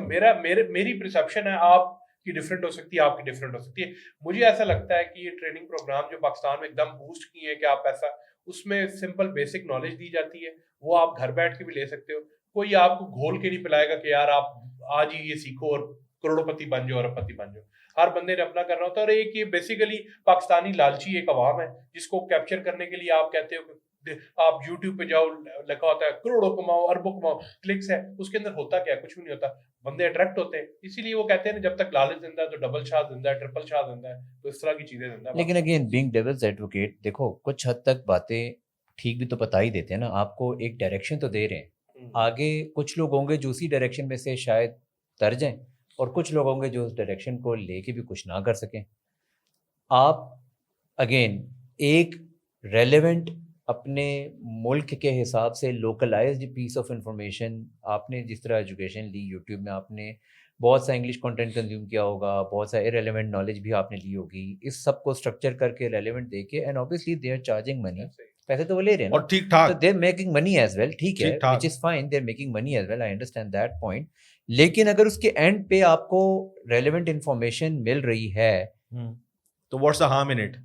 सही है ना? लेकिन ऐसा होता नहीं ना। देखें, वलीद ने भी एक बड़ी अच्छी बात की अभी, मैं उस पॉइंट को सेकंड करूंगा। एक बात समझें, अगर मैं ऑलरेडी, मेरे पास एक चैनल ऐसा चल रहा है जो कि मुझे लीगली हजारों लाखों डॉलर बना के दे रहा है, यार मुझे क्या ज़रूरत है $200-300 के कोर्स बेच के किसी को बोलने के लिए आ जाओ, बैठ जाओ, कर जाओ? मुझे कोई ज़रूरत नहीं। लेकिन देखिए, अगर मेरे पास मेरा कोर्स मेरा अगर $1,00,000 ऑटोमेट हो चुका है, और मुझे पता है कि I don't have to spend 8 hours on this, ये मैं दिन में 10-15 मिनट भी लगाऊंगा तो मेरा ये चलता रहेगा, why not serve the society back, help them? ठीक है, आप 200 सोसाइटी बैक पे फ्री करो ना। बहुत से ऐसे बट फ्री भी ट्रेनर्स होते हैं हैं जो फ्री कर रहे हैं, जिनका पैसा आ रहा है। हाँ, वो तो ट्रेनर्स अपना कोर्स फ्री भी क्यों कर बेच रहे हैं? तो फ्री कर रहे हैं ना लोग, जो बेचते हैं उनमें हाँ, भी कुछ वो अच्छे हैं ना फ्री, यार। देखें, वो free top of the funnel में होता है, वो फ्री हुक होता है। देखिए, एक बात हमेशा याद रखिएगा, if you are not paying something, you are the product. So consultation is also a business, let's realize that. हाँ, And they are entering the consultation business now. ठीक है, वो चार्ज भी कर रहे हैं, but consultation as a business भी तो कर रहे हैं। क्या आपको लगता है कि जो आजकल के लोंडे लपाड़े हैं जो सीख रहे हैं पैसे दे के, तो उनको कुछ वैल्यू एडिशन मिल रही है? नहीं, अगेन ये अब एक सब्जेक्टिव डिस्कशन है कि जब भी जो भी पैसे देगा, कुछ लोग होंगे जो पैसे देंगे और कुछ नहीं सीखेंगे, कुछ लोग होंगे जो पैसे देंगे और कुछ सीख जाएंगे, कुछ लोग होंगे जो बगैर पैसे दिए भी सीख जाएंगे, जिस तरह आपने बगैर पैसे दिए सीख लिया एंड यू डिड वेल। कुछ लोग होंगे जो कहेंगे कि यार मैं सीखूंगा मगर पहले मैं पैसे लगा लूं, शायद उससे ये होगा कि मेरे पैसे लगे होंगे, I would be more invested, तो मैं इसको सीरियसली ही लूंगा। देखें, पाकिस्तान की कौम का सबसे बड़ा मसला मैं आपको बताऊं क्या है? बेसिकली जो ये लोग हैं जो कि सीखने वाली जो टीयर है, उसका सबसे बड़ा मसला क्या पता है? ये कहते हैं कि हमें उंगली से यूं करके पकड़ो और उठा के पाकिस्तान से जहां डेस्टिनेशन है वहां यूं करके छोड़ के आ जाओ। सो देयर इज एक- एन अपॉर्चुनिटी, राइट? नहीं। लोग हैं ना ऐसे जो मांग रहे हैं ये। बात ये देखिए, बात समझने की क्या है, मांग रहे हैं ठीक है, एक्सपेक्ट क्या कर रहे हैं वो? एक्सपेक्ट वो ये कर रहे हैं कि भाई हमें पूरा हलवा बना के पका के ऊपर गार्निश करके चमचे से मेरे मुंह में डाल दो। और वो बंदा वाला जब ये तो कर बड़ा रहा है तो बात वो है यार, funny moment so that's the point ना, there is an industry, right? There is an industry. तो देखिए लोग मुदस्सिर बात करेंगे ना, समझे। कोई ना कोई तो आएगा और वो करेगा। मुदस्सिर बात ये करो, मसला नहीं है, करो, लेकिन हमेशा रोल दो तरफ होता है ना। मैं मिसाल दे रहा हूं आपको। मैं आज एक बात करता हूं भाई, मैं इंस्ट्रक्टर हूं, मैं एक मेंटोर हूं, मैं आपको सिखाता हूं कि आप स्किल किस तरह से बिल्ड करोगे और किस तरह से आप अपने आप को इस चीज के अंदर इवॉल्व करोगे। ठीक हो गया, मैं इसका जो मर्जी चार्ज करूं, मेरी मर्जी, मैं $1 चार्ज करूं, मैं $500 चार्ज करूं, मैं $5 लाख चार्ज करूं, मेरा मसला है। लेकिन अगर मैं ये चीज सिखा रहा हूं तो मैं, जो सामने वाला बंदा मुझसे सीख रहा है, क्या वो एफर्ट उतना अपना भी पुट कर रहा है, या वो ये एक्सपेक्ट कर रहा है कि क्योंकि अब मैंने ये $500 दे दिए हैं तो अब मेरी लैम्बोर्गिनी जो है ना वो रात को नीचे लाल कलर की खड़ी भी नजर आ जानी चाहिए। तो इसका मतलब मुझे ये समझ आई कि कुछ लोग होंगे जो कि आपको ठीक इन्फॉर्मेशन नहीं दे रहे होंगे पैसे लेने के बावजूद भी, बट जिस पे मैं आना चाह रहा हूँ ये कि कुछ लोग होंगे ना जो ठीक इन्फॉर्मेशन भी दे रहे होंगे। देखें, ज्यादातर तो तादाद उन्हीं लोगों की है जो कि they are doing this for the business, उन्हें नहीं परवाह किसी भी चीज की कौन सी नॉलेज जा रही है, आउटडेटेड नॉलेज है सारी। चलें ऐसे कर लेते हैं कि अगर एक बच्चे ने सीखना है और वो देखना चाह रहा है, तो कैन यू रेकमेंड समवन कि यार आप इसका कंटेंट देखें? देखें, अगर किसी ने सीखना है वाकई प्रॉपरली, तो वो सबसे पहले तो किसी भी पेड कोर्स की, किसी को पैसे देने की कोई ज़रूरत नहीं है। आपने सिंपली, आपका जो दोस्त है यूट्यूब, उसके ऊपर आप जाएं, ठीक है, और भी वेबसाइट्स हैं, लेकिन फॉर स्टार्टर्स, बिगनर्स जो हैं वो यूट्यूब के ऊपर जाएं। यूट्यूब पे जाके वो सिर्फ और सिर्फ 2-3-4 क्यूरीज हैं, ठीक है, और कोशिश ये करें कि आपका जो फिल्टर हो ना वो आप यूएस का फिल्टर लगा लें कि वीडियोस या चैनल्स वो वाले आएँ। इस यूके का फिल्टर लगा लें आप, साउथ ईस्ट एशिया के जो कोर्स मंजन सेलर्स हैं इनसे ज़रा दूर रहेंगे आप वहाँ जाके फिल्टर लगाएं, how to do business on Amazon, how does Amazon business work, basics of Amazon. मेरी इससे ना एक और मजेदार की सिचुएशन है। कुछ लोग होता है जिसको ऑनलाइन ये थोड़ा वो सीखते हैं। सबसे बेहतरीन काम ये है कि कोई बड़ी कंपनी के अंदर ये कुछ सीखने के बाद कम से कम 2-3 महीने जॉब करें। आपकी लाइफ में डेकोरम आता है। एक बंदा जो नया फ्रेश ग्रेजुएट होता है वो चीजें ऑनलाइन सीखता है, उसकी लाइफ में एक डेकोरम नहीं होता। कभी उठ रहा है, सो रहा है, क्या काम कर रहा है, पैशनेट होता है, बट वो जाए और देखे सिस्टमेटिकली ये काम हो कैसे रहा है और चीजों को एक्सपीरियंस करे, उसके बाद शुरू करे। और आई थिंक मैं जितने भी सक्सेसफुल लोगों से सुनता हूँ उन्होंने कहीं ना कहीं किसी टाइम पे एक जॉब की होती है और लाइफ में एक डेकोरम लेके आते हैं और वहां से एक्सेल करते हैं। देखें जी, बात ये है कि आपके ज्यादातर जो ट्रेनर्स हैं वो तो ये कहते हैं कि तुमने कभी जॉब ही नहीं करनी। जॉब तो एक मतलब सेटबैक है, फेलियर है। वजह वो उनका माइंडसेट है। अब उससे क्या हो रहा है, एक बंदा जिसको, मैं यहाँ पे कुएं वाले मेंढक वाली चीज बैठती है भाई, जॉब नहीं की भी, इंडस्ट्री का पता ही नहीं है वो चल कैसे रही है, अपने आप से जो है ना पन्ने खां बने हुए कि जी मेरे पास बड़ा नॉलेज है, हालांकि होता है इतना सा। ये तो बात इसी तरह कि हमने अमेरिका की गुलामी नहीं करनी, जेब में एक आना नहीं है, दिन रात पैसा उससे लेना है और बातें ऐसे करनी है कि ये फजूल बात है। बिल्कुल ठीक कह रहे हैं आप। देखें वलीद, बात ये है ना कि at the end of the day जिसको पैसा कमाना है वो पैसा कमा रहा है। जिस बंदे को ये लारा दे के लाया गया था कि तुम पैसा कमाओगे उसके पास से जा रहा है। समझे ना इस बात को? At the end of the day हो क्या रहा है भाई, लाखों, पाकिस्तान की एक ऐसी अवाम है, उसको आप बोलेंगे ना कि तुम मुझे 1-2 साल की जर्नी का प्रॉमिस करो फुल एफर्ट के साथ, मैं तुम्हें पूरी अगली नस्लों के फाइनेंशियल फ्रीडम का प्रॉमिस करता हूँ, वो बोलेगा ओ चलो जी आगे चलो जी। आप इसको बोलो 3 महीने में पैसा डबल, वो बोलेगा आ जाओ फौरन से, या 2 महीने में, 1 महीने में 8 लाख रुपए इस लड़की ने कैसे कमाए। दबंग वीडियो देखने से पहले कमरे की कुंडी लगा ले। 1 million views, 2 million views, check करें ना आप। देखें जी, आपको यहाँ पे ये सिखाया गया है कि शॉर्ट टर्म सक्सेस जो है ना वो होती है। जो मेंटोर आपको दिखा रहा है ना, जैसे अभी मैं भी अगर आपके सामने आ जाऊं, मैं अपना कोर्स बेचूं ना, तो मैं कहूंगा कि जी $50,000 $70,000 2 महीने में कमाए, 3 महीने में कमाए। मैं बता भी दूंगा कमाते कैसे हैं। मुझे यहाँ तक आने के लिए 12 साल लगे। वो 12 साल नहीं बताऊंगा, मैं बताऊंगा ये मैंने क्या बताया, 2 महीने। ये नहीं पता कि उस 12 साल के अंदर फेलियर्स कितने हैं, कितनी चीजों से मैं गुजरा हूं, क्या क्या मैंने सेटबैक देखे हैं, वो नहीं पता। वेरी वो कोई भी नहीं इंटरेस्टिंग, आई बताता। थिंक हाँ। ये बड़ा एक इंटरेस्टिंग पॉइंट है, क्योंकि आई थिंक कहीं पे ये मैंने पढ़ा था या किसी से सुना था कि सक्सेस सबको चाहिए, लेकिन उसके प्रोसेस में जो फेलियर्स हैं और जो स्ट्रगल्स हैं वो बाय प्रोडक्ट है, वो कॉस्ट है जो आपने पे करनी है उस सक्सेस के लिए। वो कॉस्ट पे करने के लिए कोई तैयार नहीं होता, तो पहले आपने नोट डाउन करना है कि मुझे क्या क्या कॉस्ट पे करनी है।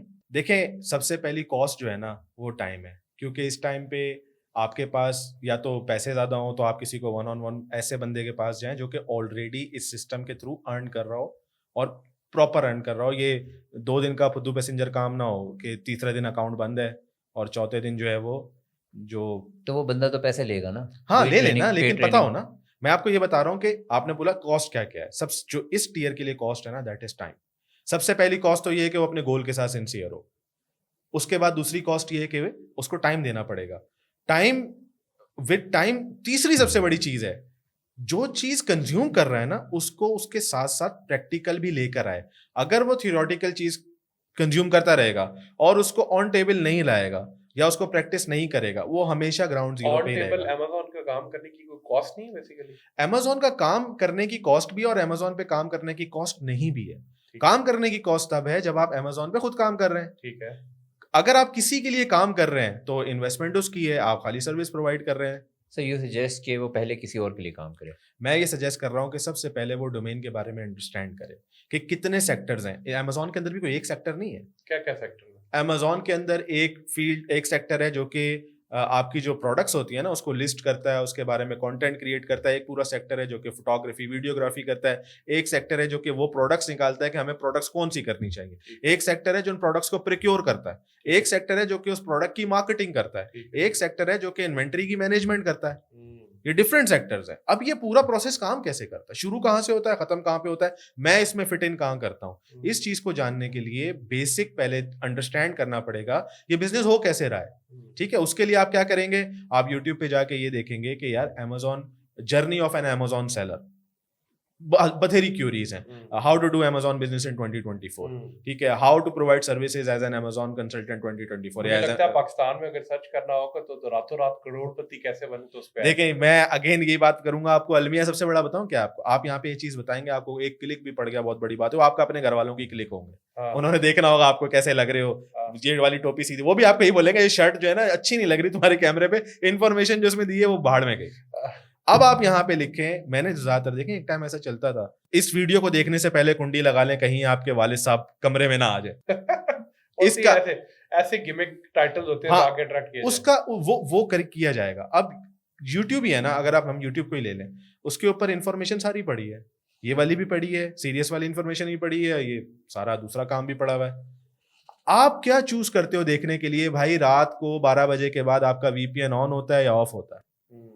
तो अगर सवाल ये है कि अगर मैंने ये देखना है कि इस वीडियो में मैं ये समझ लूँ कि अमेज़ॉन में अगर मैंने बिज़नेस करना है, तो ठीक है, हम पूरा का पूरा बिज़नेस मॉडल तो नहीं समझा सकते, लेकिन चीज़ा चीज़ा क्या चीज़ें हैं, कहाँ पे जाके ढूंढूंगा। यूट्यूब पे आपने बता दिया, मैं ढूंढूंगा यूएस यूके के सेलर्स को या यूएस यूके के जो एक्सपर्ट्स हैं उनको मैं सुन लूँगा। लेकिन वो तो मुझे सब्जेक्टिव नॉलेज मिल रही होगी ना, मुझे ये तो नहीं पता चलेगा पाकिस्तान से बैठ के मैंने यूएस में एलएलसी किस तरह रजिस्टर करानी है, और फिर जो इन डेप्थ नॉलेज है कि ब्लीडिंग का क्या कॉन्सेप्ट है और किस तरह से मैंने अपना प्रॉफिट को किस तरह कैलकुलेट करना है, आरओआई कैसे निकालना है, ये सारी की सारी चीज़ें हर लोगों के हिसाब से डिफरेंट होगी। यूएस में डिफरेंट होगी, यूके में डिफरेंट होगी, पाकिस्तान में बैठ के अगर आप कर रहे हैं तो वो डिफरेंट होगी। सब्जेक्ट मैटर एक्सपर्ट की ज़रूरत तो पड़ेगी, तो वो किस तरह से एक कैटेगराइज करेगा, ले मैन किस तरह से कैटेगराइज करेगा। लेट्स से उसको इंग्लिश भी आती है, उसको समझ आ रही है चीज़ों की, पढ़ा लिखा है, मगर फिर भी वो कैटेगराइज करके ढूंढे किस तरह से, आप कहाँ से शुरू करो, कहाँ पे पहुंचे। मैं आपके लिए ना ये पूरी चीज़ बड़ी आसान कर देता हूँ स्टेप बाय स्टेप। देखिए, अमेजोन में ना 2 तरीके से काम होते हैं। पहले तरीके का जो काम है ना वो मैं यहाँ पे रेकमेंड इसलिए नहीं करता क्योंकि उसके अंदर मिनिमम भी $80,000 to $100,000 आपके पास होना चाहिए टू इन्वेस्ट, फिर कुछ बन सकता है। इस पे एक अलग पॉडकास्ट कर लेंगे, वो है नहीं, ठीक है। तो उसका हाँ बिल्कुल हम एक अलग कर सकते हैं जिसमें हम खाली उन लोगों को एड्रेस करें जिनके पास $1,00,000 हैं। If you want that information comment करें ताकि हम आपके लिए फिर एक अलग पॉडकास्ट रिकॉर्ड करें। हाँ। अभी हम बात करते हैं उनकी जिनके पास पैसे नहीं है, ठीक है, और 90% और 90% के पास पैसे नहीं है, जिनका पैसा ही नहीं है, जो पैसा बनाना चाहते हैं, ठीक है। सुपर चैट करके बताएं। अब देखें, वो बंदा जिसके पास इन्वेस्ट करने को नहीं है, तो वो क्या चीज टेबल पे लेकर आ रहा है जो कि वैल्यूएबल हो, वो स्किल लेकर आ रहा है, और वो स्किल किसको प्रोवाइड करेगा? जिसके पास ये पैसे मौजूद हैं। There are 25 million sellers on Amazon US की मार्केट में। 25 मिलियन बंदा है जो सेल करता है। अंदाजा लगाएं इसमें से कितना बंदा वो है जो कि सक्सेसफुल है, ऐसी गेस परसेंटेज में। I think 5%, 30-40%। I think 5%, 7%। 80 to 85% बंदा वो है that is not successful on Amazon, और सूनर और लेटर, साल 2 साल के बाद they usually close up their businesses. Opportunity कितनी बड़ी आई है? थिंक जो स्टोरियां सुनी है 15% की सुनी है। 25 मिलियन लोग सेल कर रहे हैं, ठीक है, उसका आप निकालें तकरीबन 85% या 80% भी, 80% आपकी टारगेट मार्केट है। पूरा पाकिस्तान को भी Amazon पे लग जाए ना तो भी ये डिमांड पूरी नहीं कर सकता, इतनी डिमांड है। पर वो बात लोग जो फेल हो रहे हैं, they हाँ, वो don't know क्यों how हो to रहे हैं? run their business, हाँ। and you can help them in running their business. They don't know how to, मतलब किसी को एडवर्टाइजमेंट करनी नहीं आती, किसी को प्रॉफिट कैलकुलेट नहीं करने आते, कोई ऐसे प्रोडक्ट्स लेकर आ रहा है जिन प्रोडक्ट्स के अंदर रेवेन्यू नहीं है, साल 2 साल के बाद वो खत्म हो जाते हैं। बहुत डायनामिक है ये। I want to touch on this a little bit हाँ। कि मैंने कुछ कंटेंट कंज्यूम किया है अराउंड Amazon, और मुझे ये बात बहुत ज़्यादा मैंने ये बात देखी है कि लोगों को प्रॉफिट कैलकुलेट करना नहीं आता Amazon पे। I actually had that practical experience कि मैंने कुछ लोगों से जो कर रहे थे उनकी प्रोफाइल खोली और देखा, and they were very confident कि मैं 12% से 15% प्रॉफिट हर महीने कमा रहा हूँ। और जब उसको बैठ के मैंने थोड़ा सा डीपली स्टडी किया तो उसकी इन्वेंट्री पूरी सेल नहीं हो रही थी, और मतलब अगर मैं डीप डाउन एक्चुअल प्रॉफिट निकालूँ तो वो 5-6% था। क्या ये प्रॉफिट कैलकुलेट करना भी मुश्किल है? Amazon में लोग नहीं कर रहे होते? सर मुश्किल कुछ भी नहीं है, लैक ऑफ इंफॉर्मेशन है। देखें, आप मुझे खुद बताएं, मैं एक प्रोडक्ट लेता हूं, मैं सारे ओवरहेड्स पहले निकालूंगा बाद में निकालूंगा? पहले निकालूंगा। पहले निकालने के लिए मुझे ओवरहेड्स का पता होना चाहिए। अब मैंने अपनी कैलकुलेशन की, सारे ओवरहेड्स निकाल लिए, लेकिन मार्केटिंग का नहीं निकाला। मतलब मैंने देखा कि यार 15% का प्रॉफिट है। इसका क्या मतलब है कि अगर मैं Amazon ऐड के ऊपर 15% स्पेंड कर रहा हूं तो मैं ब्रेक इवन हो गया। 15 से 16% हुआ, मैं नेगेटिव हो गया, ठीक है, और 15 से नीचे हुआ तो मैं प्रॉफिट हो गया। 10% कर रहा हूं तो मेरा ट्रू प्रॉफिट 5% पे आ गया। इसका ये मतलब है कि हर वो सेल जो एडवर्टाइजमेंट के थ्रू आ रही है वो मेरे प्रॉफिट मार्जिन को चंक कर रही है, ऐसा ही है, ठीक है, और वो मुझे कैलकुलेट करनी पड़ेगी बिफोर हैंड। अब मैंने ये टॉपिक सिरे से छेड़ा ही नहीं। मैंने क्या किया, मैंने प्रोडक्ट देखा यार कॉस्ट इसकी इतनी आ रही है, आगे तो ओ भाई मेरे पास तो 35% का प्रॉफिट है, वाह मजा आ गया, रातों आई लैम्बोर्गिनी। लेकिन ये तो कॉस्ट पर एक्विजिशन का जो कॉन्सेप्ट है, ये तो आप उसकी बात कर रहे हैं। नहीं होता ना, यही तो आपको समझा रहा हूँ। ऐसे ऐसे लोगों को जानता हूँ जिन्होंने 70-70, 80-80 हज़ार डॉलर अंदर डाले, ये फैक्टर कैलकुलेट नहीं किया। 70-80 हज़ार डॉलर जो बंदा डाल रहा है वो एक बिल्कुल बेसिक इन्फॉर्मेशन भी नहीं ले रहा लोगों से, कोई मेंटोर नहीं है उसका, नहीं, वो 7 काम कर रहे हैं ऐसे लोगों के जो कि उनके लिए मैनेजमेंट का काम। भाई देखें, इन्वेस्टर बैठ के काम तो नहीं करता ना, इन्वेस्टर तो पैसा डालता है, ठीक है। जो बंदा दूसरा काम कर रहा है वो क्या करता है, वो सारा काम कर रहा होता है। अगर वो ही बंदे को ये चीज बताई नहीं गई कि भाई तुमने ये भी बिफोर हैंड कैलकुलेट करना है, तो वो करेगा नहीं करेगा? जब प्रोडक्ट पहुंच जाएगी मार्केट में और वो एडवर्टाइजमेंट चलाएगा और वो 35 से ठक करके 7-6 पे आएगा तो वो तो सर पकड़ेगा। इन्वेस्टर बोलेगा डॉक्यूमेंट में 35 था, ये 7 क्यों हो रहा है? तो वो बोलेगा सर वो हमने ऐड नहीं लगाया था। तो बगैर ऐड के चीज बिकती है? हाँ, बिक जाती है ऑर्गेनिकली, लेकिन शुरू में तो नहीं बिकती ना। तो शुरू में तो ऐड लगाना है। शुरू में आई थिंक ये मैटर करता होगा, प्रोडक्ट भी कैसी है, क्या प्रोडक्ट की वैल्यू है, प्रोडक्ट की डिमांड कितनी है, सप्लाई कितनी है, सर, बड़ा कॉम्प्लेक्स। अब हम एक ऐसे दुनिया में आ चुके हैं कि विदाउट एडवर्टाइजमेंट, चाहे आपकी प्रोडक्ट चल रही हो, नहीं चल रही, नहीं है, पुरानी है, आप चल ही नहीं सकते आगे। बिजनेस है ना, देखिए आप फेसबुक पे जाते हैं, आप गूगल पे जाते हैं, आप Amazon पे जाते हैं, उनका एक बिजनेस मॉडल है जो ऐड के ऊपर डिपेंडेंट है, उनका रेवेन्यू ही ऐड पे। तो अगर आप उसको पैसे देंगे तो वो आपको विजिबिलिटी देगा। देखिए विजिबिलिटी की कॉस्ट है इस दुनिया में, nothing is free in this world, हर चीज की कॉस्ट है। तो अगर आपने एडवर्टाइजमेंट करनी है, प्रोडक्ट की करनी है, तो उसके पीछे कॉस्ट इन्वॉल्व होगी। तो ये आई थिंक ये मेन एरा बन चुका। पहले किसी जमाने में वैसे भी लग जाता था और तुक्का लग जाता था, बिक तो जाती अब थी। पॉइंट ये है कि लोगों को पता ही नहीं है कि हाँ। उनकी एक्विजिशन की क्या कॉस्ट आएगी, वो उन्होंने कैलकुलेट ही नहीं और भी किया। बहुत सारी चीजें नहीं पता लोगों को, ओवरहेड्स और बहुत सारे कैलकुलेट नहीं करते वो। उसका रीजन, और एक सबसे बड़ा मसला, आपकी इन्वेंट्री कहाँ बन रही है? चाइना। आपका मुकाबला किससे? एक ऐसी दुनिया से जिसकी प्रोडक्शन और शिपमेंट इतनी ज्यादा ऑप्टिमाइज एनहेंस हो चुकी है कि वो डर्ट चीप प्राइसेस के अंदर अपनी चीज बना सकते हैं। Raw material, factories, shipment. सबसे बड़ा बताऊं क्या होता है मसला इस वक्त? 70 to 80% सेलर चाइनीज है अमेजोन पे। वजह चाइना से कैसे मुकाबला करें? वजह बताऊं क्या करता है वो? मैं गया चाइना के पास, मैंने एक कप दिया, मैंने कहा जी मुझे ये सेल करना है। चाइनीज बंदे को ऑर्डर दिया, वो कहता ठीक है जी, 1000 MOQ दिया, 1000 पीस वो बनाएगा। आपको क्या लगता है वो 1000 बनाएगा? वो बनाएगा 1500 उसी चीज में। 1000 वो देगा मुझे, 500 जाके अपने अकाउंट पे लगाएगा। आप जिस अच्छा। चीज से जिस बंदे से इन्वेंट्री ले रहे हैं ना, वो कल को आप ही की इन्वेंट्री उसी मार्केट में खड़ा होके बेच भी रहा है, और आप उससे मुकाबला इसलिए नहीं कर सकते क्योंकि जब आपको दे रहा है तो भी प्रॉफिट में दे नहीं रहा तो है। इसमें कोई पेटेंट या कोई इस तरह कॉपीराइट्स वगैरह नहीं नहीं होते? ना, पेटेंट अगर आप कराएंगे तो आपको क्या लगता है ये आसानी से होते हैं या इनकी कॉस्ट कम है? भाई मैं देखें, बिजनेस में जब भी आप एंटर हो रहे होते हैं ना, तो आप एक एक टीयर रखते हैं कि भाई इस चीज पे मैं जा रहा हूँ, इसका मुझे ROI इतना है, मैं एक बिजनेस में इन्वेस्ट ही इतना हैवी करके आ रहा हूँ, तो मेरे फेलियर के चांसेस बहुत ज्यादा है। मैंने एक प्रोडक्ट को टेस्ट ही नहीं किया, बस अपनी इंस्टिंक्ट पे मेरी गट फीलिंग है कि ये बड़ी जबरदस्त चलेगी, पेटेंट करा लो, वो ना चले। इससे तो मुझे ये समझ आ रहा है कि 70-80 हज़ार डॉलर डालने से पहले इन्वेस्टर्स को भी सब्जेक्ट नॉलेज लेनी है। हाँ, अच्छी बात है कि अगर आपको है, बहुत अच्छी बात है कि आपको लेनी चाहिए, लेकिन देखिए ना, जो इन्वेस्टर होता है ना, उसका सिर्फ ये मेन बिजनेस नहीं होता, वो कहीं और बिजी होता है, उसके कहीं और 3-4 बिजनेसेस चल रहे होते हैं। जो रियल इन्वेस्टर की बात कर रहा हूँ, हाँ, जिसने अपने सारे अंडे इसी बास्केट में डाल दिए कि यहीं से सब कुछ बाहर आएगा, वो फिर बीच में रह जाते हैं। हमें अब जैसे आप मुझसे पूछ रहे थे ना कि भाई हम किस तरह से करें स्टेप बाय स्टेप, पहली चीज तो हमें ये रियलाइज करनी पड़ेगी कि हम कब ये चीज एक्सेप्ट करेंगे कि यार now I am capable to work on this domain. क्योंकि अगर मैं आपको बोलूं मुदस्सिर भाई 4 चीजें मैं यहाँ पे आपको आके बैठ के बताऊं, और आपको बोलूं मुदस्सिर भाई आप यस हो गए, और आप किसी इन्वेस्टर के पास जाए, बोले लाओ मुझे पैसा दो, मैं चला के दिखाता हूं, और आपने उसको उस गेम में डाल दिया, अब आपकी खुद की वो स्किल्स डेवलप नहीं हुई थी, आप इतने कॉम्पिटेबल ही नहीं है, आपको पता ही नहीं है, बीच रास्ते में आपने क्या करना है, उसको छोड़ के चले जाना है। उसने क्या कहना है, अमेजोन है ही फेलियर। और ये मेरा ख्याल है कि इंडस्ट्री में हो भी रहा है। हो नहीं रहा, टिका के हो रहा। ठीक है, अब इसका हल क्या है? इसका हल क्या है?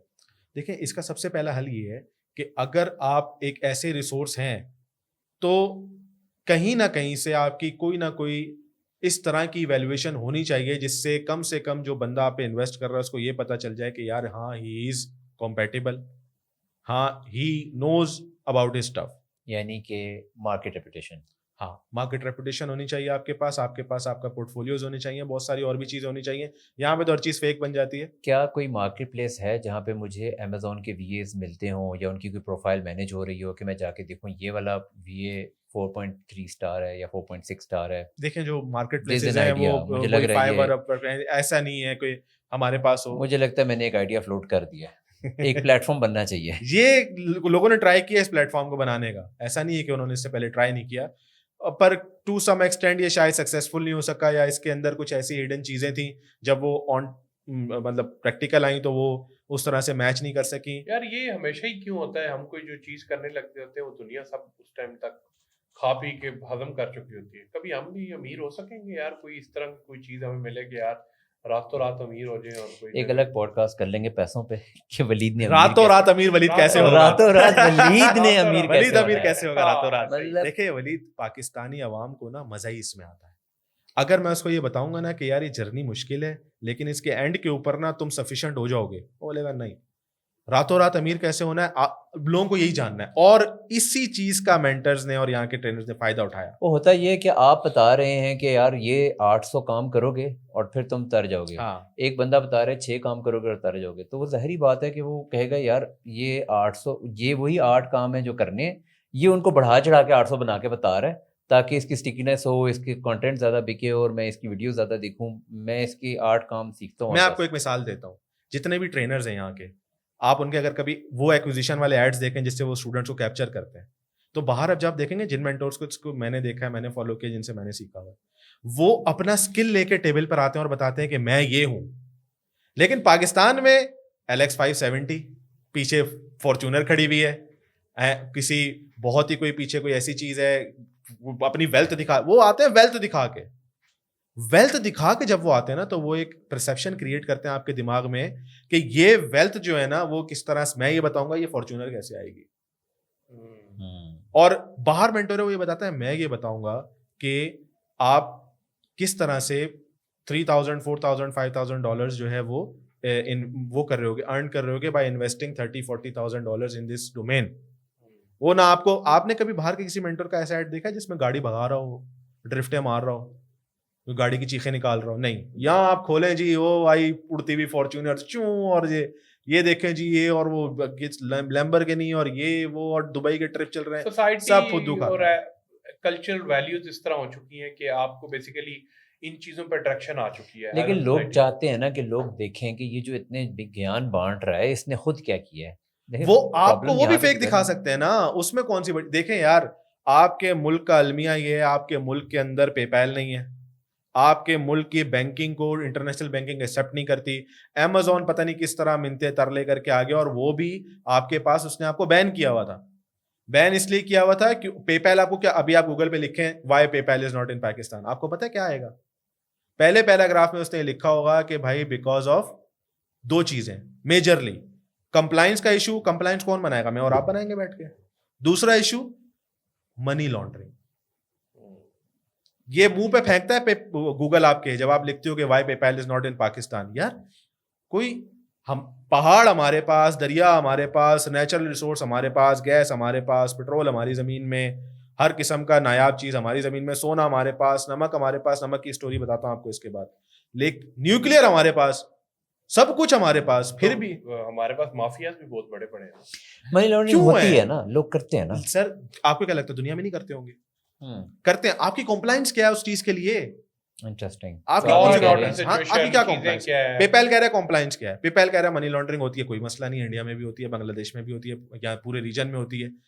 आपकी क्या कॉम्प्लायंस दोगे उनको तो आगे से कुछ बिल्डअप होगा ना, हमारे पास है ही नहीं। मैंने तो सुना था वो कह रहे थे कि पेपल आने वाला है। नहीं, वो मैंने भी सुना था, वो तो मैं 1970 से सुन रहा हूँ। वो हमारे न्यूज लगाते थे रात को 9 बजे का बुलेटिन पीटीवी पे, आ गया जी ये दरवाजे पे खड़ा है, आएंगे करण अर्जुन आएंगे हमारे, बचा लेंगे। देखें आप हमारी 2024 नेशन में की जो उम्मीद है, ट्विटर बैन करके उन्होंने कहा पेपल लेके आएंगे। सर आप इस बात का अंदाजा कर सकते हैं 2024 में बैठे हुए आपकी सिंध हुकूमत की करारदाद एक लाई जाती है उसकी असेंबली में कि सोशल मीडिया पूरा ही बंद होना चाहिए, इट्स ब्लडी 2024, और आप ये करारदाद कौन ला रहा है जी?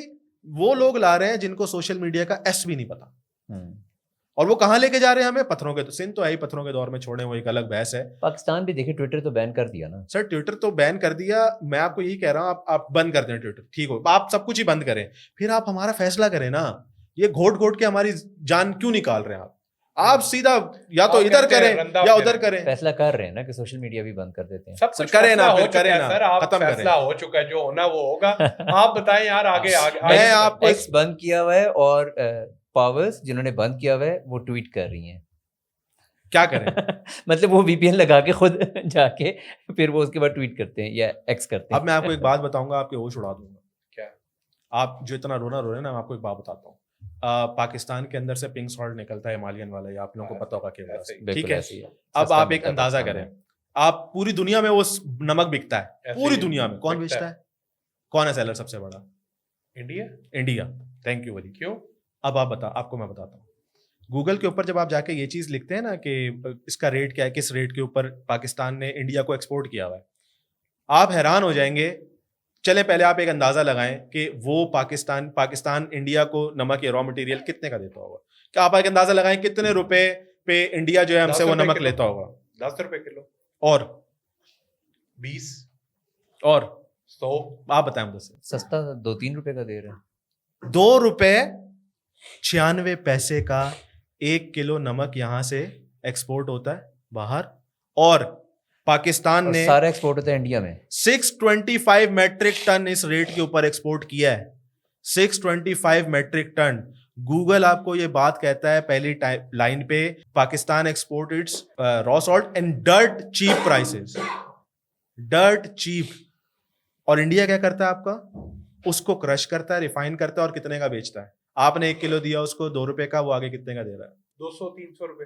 $28 का ओह माय 100 ग्राम, $28 का 100 to 200 ग्राम, इस तरह करके 100 $24। to 200 ग्राम। अगर 200 ग्राम भी है तो भी ये तकरीबन $250-300 बनते हैं। आपकी रिसोर्स आपके मुल्क से निकल रही, आप उसको कोड़ियों के दाव बेच रहे हो किसी को, और वो आगे दुनिया में उसको इतना वैल्यूएबल करके बेच रहा है। भाई आप नहीं बेच सकते।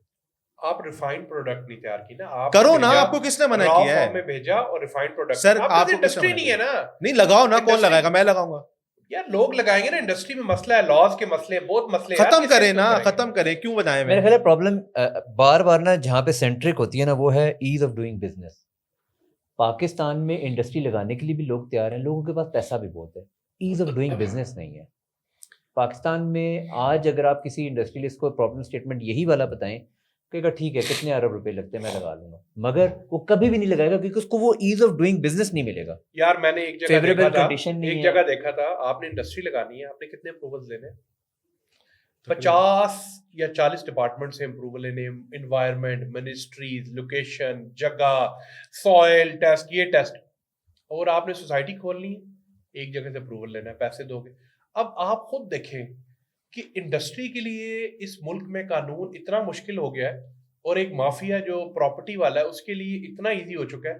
तो एक मैंने चीज पढ़ी थी, उसमें कहा था कि हर बंदा समझता है मैं इंडस्ट्री लगाऊंगा तो मैं कितने पैसे कितने अरसे में कमाऊंगा, उससे बेहतर है मैं उससे कम पैसे लगाऊं, जमीन लूं और उससे 6 गुना ज्यादा पैसे कमा लूं, ना ओवरहेड कॉस्ट ना कुछ, और पैसे के पैसे। और यही लोगों ने किया पिछले 5-10 सालों में, प्रॉपर्टी लोगों ने लोगों को अरबपति बना दिए, और इंडस्ट्रियलिस्ट बेचारा बिजली भी नहीं पूरी कर पा रहा, इसलिए सारी इंडस्ट्री पाकिस्तान से उठी है और बांग्लादेश चलेगी, आपकी टेक्सटाइल इंडस्ट्री तबाह होगी, आपकी सारी इंडस्ट्री तबाह होगी, इसी वजह से कि आपका सिस्टम ही नहीं है, आप सिस्टम सपोर्ट ही नहीं कर रहा। मैं आपको सिंपल सी एक एग्जांपल देता हूँ, ये जो गैस आपके घरों में आ रही है, ये आपको घरों में नहीं मिलनी चाहिए, मुश्किल बात है, गरीब बंदा कहेगा क्यों नहीं मिलनी चाहिए, ये गैस आपकी इंडस्ट्रीज को मिलनी चाहिए। दुनिया में किसी भी मुल्क में घरों में इस तरह गैस नहीं मिल रही, पाकिस्तान मिल रहा। आप भाई, आप गरीब मुल्क को, आपका कुछ भी नहीं है और आपने बंदे बंदे को गैस दी हुई है, ये गैस इंडस्ट्री को देनी चाहिए सब्सिडाइज्ड कॉस्ट के ऊपर, ताकि इंडस्ट्री प्रमोट हो। आप इंडस्ट्री को बिजली दे रहे हो 200 रुपए पर यूनिट पे और गैस दे रहे हो पाकिस्तान के, हमें भाई सिलेंडर लगाने दो, इंडस्ट्री को दो इस मुल्क में तब ही आप ऊपर जा सकते हो। अगर आपकी मुल्क की इंडस्ट्री ऊपर जाएगी और इंडस्ट्री को आप वो गैस दो, ना दो लोगों को सिलेंडर पे। इंडिया कहाँ चला गया, जीडीपी कहाँ चला गया? वहां गैस नहीं है, लोगों घरों में नहीं मिलती, वहां सिलेंडर पे चल रहे, एलपीजी पे चल रहे।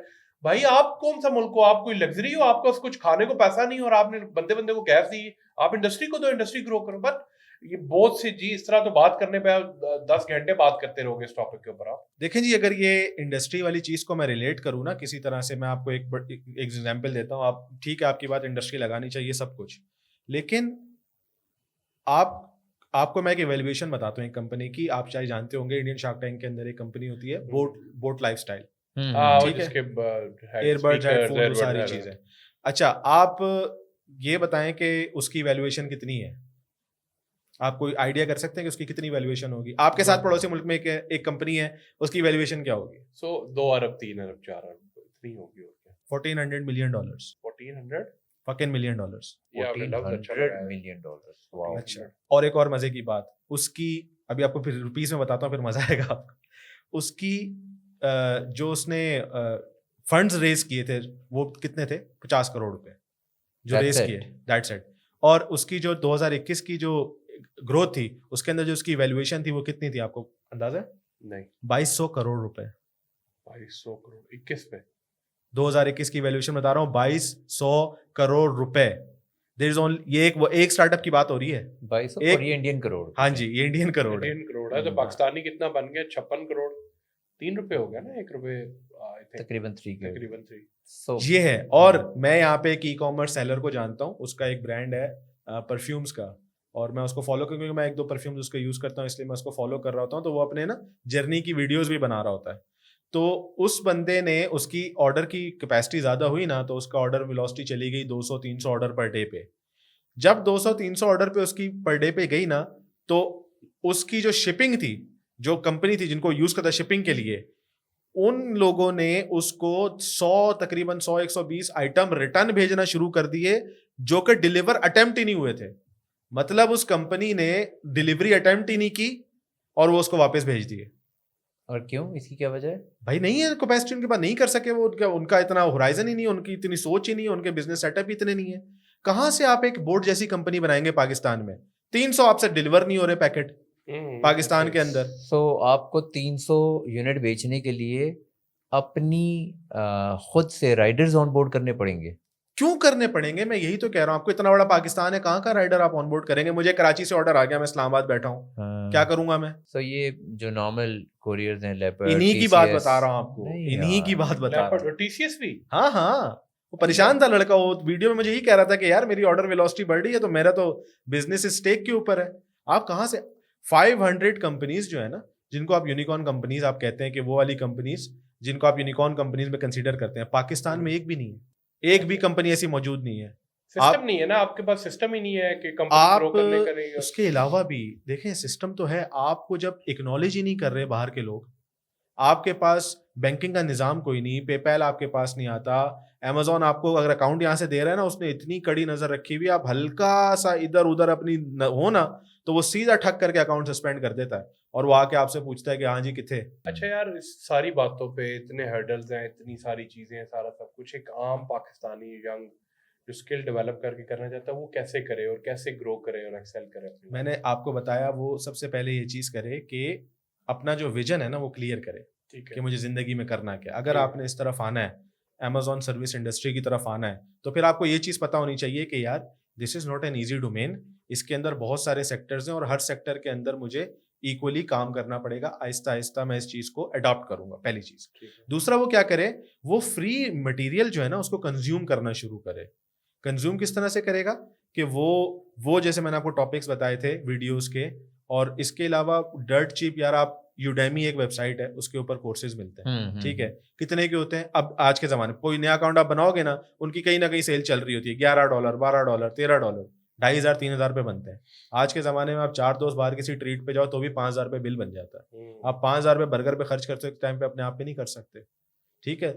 करना चाहे तो रिसोर्सेज बहुत सारी, यूडेमी पे जाओ, आप खाली अमेजोन लिखो, बथेरे कोर्सेज हैं, बथेरे। और वो सिर्फ ऐसे नहीं है कि वो किसी एक ही टॉपिक पे शुरू से लेके आखिर तक वो आपको इन्फॉर्मेशन सिस्टमेटिक देते हैं, और वहां पे डबल शाह लोग नहीं बैठे हुए, वहां वो लोग बैठे हुए जो ऑलरेडी 6-7 फिगर सेलर्स हैं। और अगर किसी को अमेजोन पे एज अ सेलर स्टार्ट करना है तो, क्योंकि डिफरेंट मोड्स हैं, ड्रॉप शिपिंग भी है, अमेजोन आर्बिट्राज का भी सुनते हैं, फिर उसके अलावा फुलफिल्ड बाय अमेजोन भी है, आपका क्या ख्याल है? FBA फुलफिल्ड बाय अमेजोन भी है जी, बोलते हैं। तो आपका क्या ख्याल है कि कहाँ से इनिशियली कौन सा मॉडल बेहतर है? या आई डू अंडरस्टैंड कि अगर पॉकेट साइज बड़ी है तो फिर मे बी फुलफिल पे जाना चाहिए, मगर उसके अलावा कौन सी ऑप्शंस पे पहले इंसान को ट्राई लेनी चाहिए? देखें, जो सेलर की पाथ पे जा रहा है ना, उसके लिए ज़रूरी ये है पहले कि एक तो वो आइडेंटिटी जो है ना, मैं रेकमेंड करूँगा कि वो पाकिस्तान से ना करे। मतलब अपनी आइडेंटिटी शुरू से ही यूएस बेस रखे, यूएस की कंपनी ले, यूएस का में एक एड्रेस LLC ले, register यूएस का कराया, बैंक बहुत अकाउंट इजी है ले। कि पाकिस्तानी बंदा बैठा हुआ हाँ, यूएस ले की सकता कंपनी है। बना ले। हाँ, इजी है, कोई मसला नहीं। अच्छा ठीक है, क्योंकि बता देखें आप जब आप कंपनी बनाते हैं ना तो वो आपको टैक्स नंबर देते हैं, दो। अच्छा, उसके अगेंस्ट आप टैक्स भरते हो, तो भाई कोई मुल्क के अंदर आप टैक्स भरोगे वो क्यों नहीं चाहेगा? सो LLC, EIN, लेटर पटर्म सारा ले लिया, सब ले उसने। लिया आपने। इस पे कितनी कॉस्ट आती है? इस पे अराउंड $500 to $1,500 के बीच में कहीं भी आ सकती है। ठीक है, वो कुछ लोग ज़्यादा मांगते हैं, कुछ लोग कम, ठीक है, अकाउंट बन गया, आगे? अच्छा, उसके बाद अगर मैं ये रेकमेंड करता हूँ कि प्रोडक्ट्स वो सेल करें जो कि आपके अपने मैन्युफैक्चरिंग प्रोसेस में हो, लाइक पाकिस्तान में लाइक manufacture पाकिस्तान हो में रहे हो, हो? बिल्कुल हो। अच्छा, आपका पूरा सियालकोट जो है वो आपको नहीं पता, 2013-14 से अमेजोन पे बैठा हुआ, बताते नहीं है किसी को, चुप रहते हैं। सीजर्स बेच रहा है, सर्जिकल इक्विपमेंट बेच रहा है, और ऐसा बेच रहा है कि आपकी सोच है।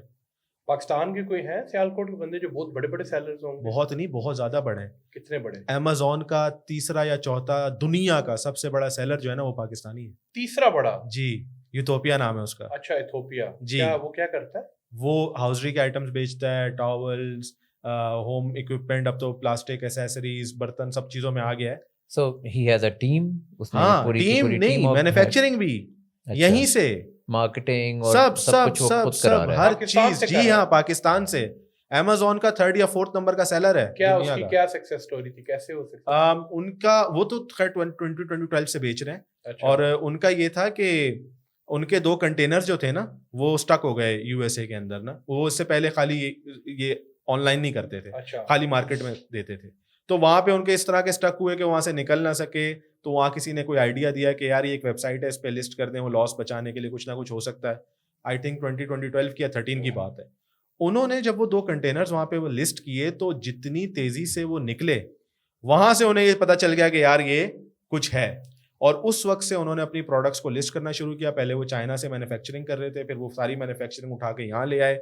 अब इस वक्त they are one of the biggest top 5 sellers जो है ना अमेजोन का। अमेजोन इज $1 ट्रिलियन कंपनी, ठीक है, और वो 56% ऑफ द रेवेन्यू शेयर करती है अपने सेलर्स के साथ। उस 56% का टॉप 5 सेलर्स के अंदर एक बंदा आता है पाकिस्तानी जो है, $1 बिलियन। जी सही है। तो क्यों नहीं कर सकते यार आप, ये एक बंदा है, ऐसे 50 क्यों नहीं आ सकते यहाँ पे? मैं रेकमेंड ये करता हूँ, और ये चीज होनी चाहिए, जो मैन्युफैक्चरर यहाँ का है ना, यहाँ के मैन्युफैक्चरर का दीन ईमान ही एक नहीं है। मैं किसी मैन्युफैक्चरर के पास जाऊंगा, उसको फर्स्ट ऑर्डर दूंगा, फर्स्ट ऑर्डर वो मुझे बहुत अच्छा देगा, रेट भी सही देगा, बेच भी दूंगा। दूसरी बारी जब ऑर्डर लेने जाऊंगा तो वो कहेगा पिछो महंगा हो गया, ये इसके रेट बढ़ गए, ये बढ़ गया, वो बढ़ गया, अब मैं 200 की चीज ना आपको 250 की दूंगा, और क्वालिटी भी खराब कर देगा। और मेरे लिए क्या मसला हुआ भाई, मैं आगे कहीं डॉलर अमाउंट में बेच रहा हूँ, मैं अमेजोन में ऐसे ही प्राइस फ्लक्चुएट नहीं कर सकता, क्योंकि अमेजोन अपने कस्टमर्स को लेके बहुत ज्यादा सेंसिटिव है। वो कहता है भाई तुमने सही मजाक लगाया हुआ है, एक दिन आते हो करते हो $5, अगले दिन आते हो करते हो $50, अगले दिन आते हो करते हो $30, क्या चल रहा है? प्राइस कंसिस्टेंसी के ऊपर अमेजोन आपको वैल्यू नहीं देता। जब वो आपको वैल्यू नहीं देता तो आप उस तरह से सेल नहीं कर पाते।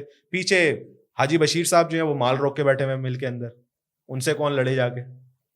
तो हम खुद भी नहीं करना चाहते ना। तो ये तो आपने प्रॉब्लम बता दिया। तो पाकिस्तान में मैन्युफैक्चरिंग तो फिर ज़्यादा मुश्किल है करनी। नहीं देखिए, अगर आप उनको एजुकेट करने की बात है ना, आप उसको ये चीज ऐसा बंदा मौजूद है पाकिस्तान के अंदर जो कि बाहर के सेलर्स के लिए सामान बना रहा है, और वो इससे रुपए के हिसाब से लेते हैं, आगे डॉलर में बेचते हैं, उसको नहीं पता। आपको क्या लगता है ये जो ब्रांड्स है, लिवाइस यहाँ बनता है, कुछ आर्टिकल्स एडिडास के ओजरी के अंदर यहाँ बनते हैं, कराची के अंदर बनते हैं, सही है, यहाँ बनता है और एक्सपोर्ट होता है, ऊपर आगे टैग लगता है। तो भाई हम भी एक 5 लेटर का वर्ड हम भी नहीं बना सकते?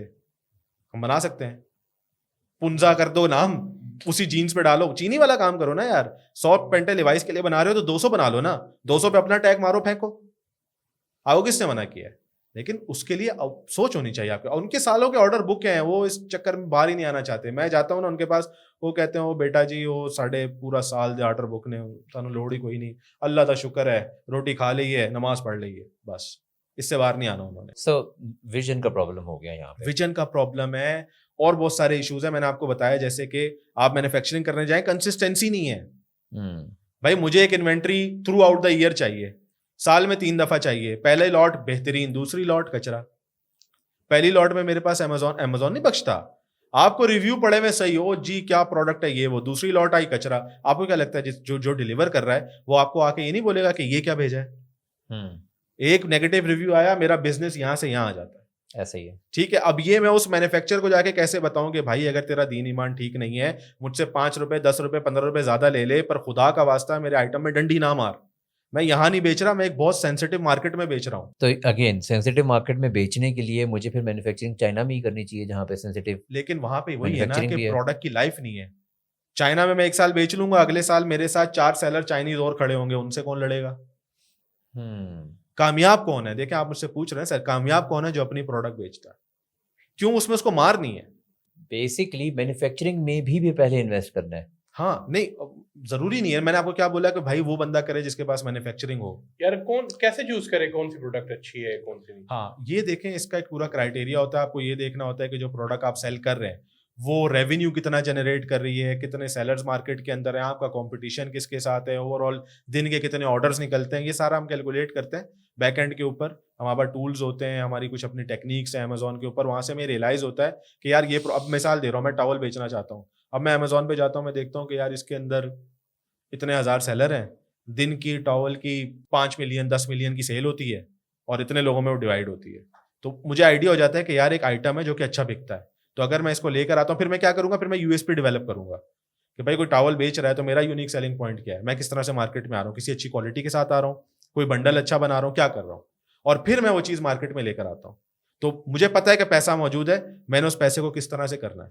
लेकिन अगेन ये तो बहुत स्पेसिफिक हो जाएगा उन लोगों के लिए। सो नंबर वन, आपने ये देखना है कि मेरा प्रोडक्ट यूनिक हो और वो वहाँ पे सेंस बने उसकी रिटर्न्स में। उसके बाद मुझे ये देखना है कि how do I crack manufacturing this product. हाँ, मैंने इसीलिए आपको कहा ना कि जो मैन्युफैक्चरर्स हैं उनको सूट करता है ज़्यादा, कि वही सेलर बन जाए ना। सही है। सो अब अगर एक मैन्युफैक्चरर नहीं है हम्म। तो उसको क्या करना चाहिए? अगर वो होलसेल करे? मैन्युफैक्चरर नहीं है, हाँ, तो फिर वो मेरा अपना मशवरा है कि अगर कहीं से भी वो प्रोक्योर नहीं कर, हो सकता है कई दफ़ा आप नहीं भी है ना, पर आपके लिंक्स में कहीं से कुछ ना कुछ निकल आता है जिससे आप पहले से ये मसले सॉल्व करके रख लें। भाई कंसिस्टेंसी का इशू तो नहीं होगा, ठीक है, लेट डिलीवरी का इशू तो नहीं होगा, क्वालिटी का इशू तो नहीं होगा। ये सारे अगर आपने पहले से कर लिए हैं, क्योंकि ये होंगे, तो आप बेचो। तो पाकिस्तान से आपने पहले यूएस में पहुंचाना है माल, और ये सारा का सारा जो आपने मॉडल बताया, दिस इज फुलफिल्ड बाय हाँ, Amazon, right? This is fulfilled by Amazon. ठीक है। तो आपने प्रोडक्ट क्रिएट कराया, एक नया ब्रांड बनाना है, आप उसकी मार्केटिंग में भी पैसे लगाएंगे, फिर यहाँ से यूएस में पहुँचाएंगे भी। पाकिस्तान में आया दिन इश्यूज भी हो रहे हैं, एक्सपोर्ट के चैलेंजेस भी हैं, ईज़ ऑफ डूइंग बिजनेस भी नहीं है। Do you still think this is a better option कि वो यही करें? मुदस्सिर भाई, कहीं से तो शुरू होगा ना, और ऐसा नहीं है कि लोग नहीं कर रहे, लोग कर रहे हैं, लोग कर रहे हैं भाई, आप भी करो, कहीं से तो शुरू होगा ना। मसले कब नहीं थे? मुझे ये लग रहा है कि ये मुश्किल स्टार्ट नहीं है, क्योंकि हाँ, मुश्किल मे स्टार्ट भी है। ज़्यादा आसान ये था कि मैन्युफैक्चरिंग और इन सारी चीज़ों में पढ़ने के बजाय वो शायद होलसेल करता या वो ड्रॉप शिपिंग करके अपनी थोड़ी प्रोफाइल बनाता, 4 पैसे इकट्ठे करता, फिर इस तरफ पंगा ले गया मैं मैन्युफैक्चरिंग भी करूँ। सर, $50,000 मिनिमम चाहिए होलसेल के लिए भी, मिनिमम। और जिस ब्रांड के पास आप जा रहे हैं वो आपकी फुप्पो का ब्रांड तो नहीं होगा ना। वो क्या चाहेगा, भाई मुझसे ज्यादा लोगे, रेट कब मिलेगा आपको?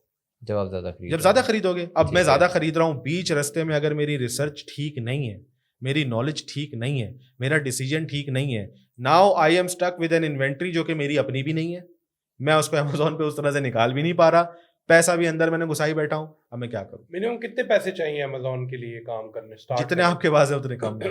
सब बारी बारी हम समझ लेते हैं ना। तो अब होलसेल में आपने कहा कि मिनिमम $50,000 चाहिए, इतना तो आपके पास हो ना। और वो अगर इन्वेंट्री ना बिकी तो वो वापस नहीं होती इन्वेंट्री, नहीं, लाइक यू वापस कैन नहीं नॉट कैश इट बैक, वो गए फंस गए पैसे। कुछ Risk sellers factor ऐसे बहुत होते हैं। नहीं, रिस्क फैक्टर तो है, बिजनेस है, रिस्क फैक्टर है, लेकिन एक और भी मसला है ना। मैं पाकिस्तान में बैठा हूँ, होलसेल का बिजनेस कर रहा हूँ, मैं यहाँ से फोन करूंगा यूएस के बंदे को, वो बोलूंगा अस्सलाम वालेकुम, वालेकुम सलाम, हेलो, जो भी किया मैंने फोन के ऊपर, अगर मैं उसको बोलूंगा भाई मैं ये हूँ, मैं वो हूँ, मैं आपका ब्रांड लेना चाहता हूँ, बेचना चाहता हूँ, वो मेरे को कभी भी सीरियस नहीं लेगा। क्यों? ऐसे फोन दिन में 500 आते हैं उसको, ठीक है। आप अगर ग्राउंड पे मौजूद है, मिसाल दे रहा हूं, कोई बंदा यूएस मौजूद है, तो वो किसी के पास ऐसे जाके बैठता है और कहता है जी मैं ये हूं, मेरी ये कंपनी है, ये प्रोफाइल है, मुझे आपसे सामान चाहिए, आप उसको सीरियस लोगे? वो चल के आया आपके पास।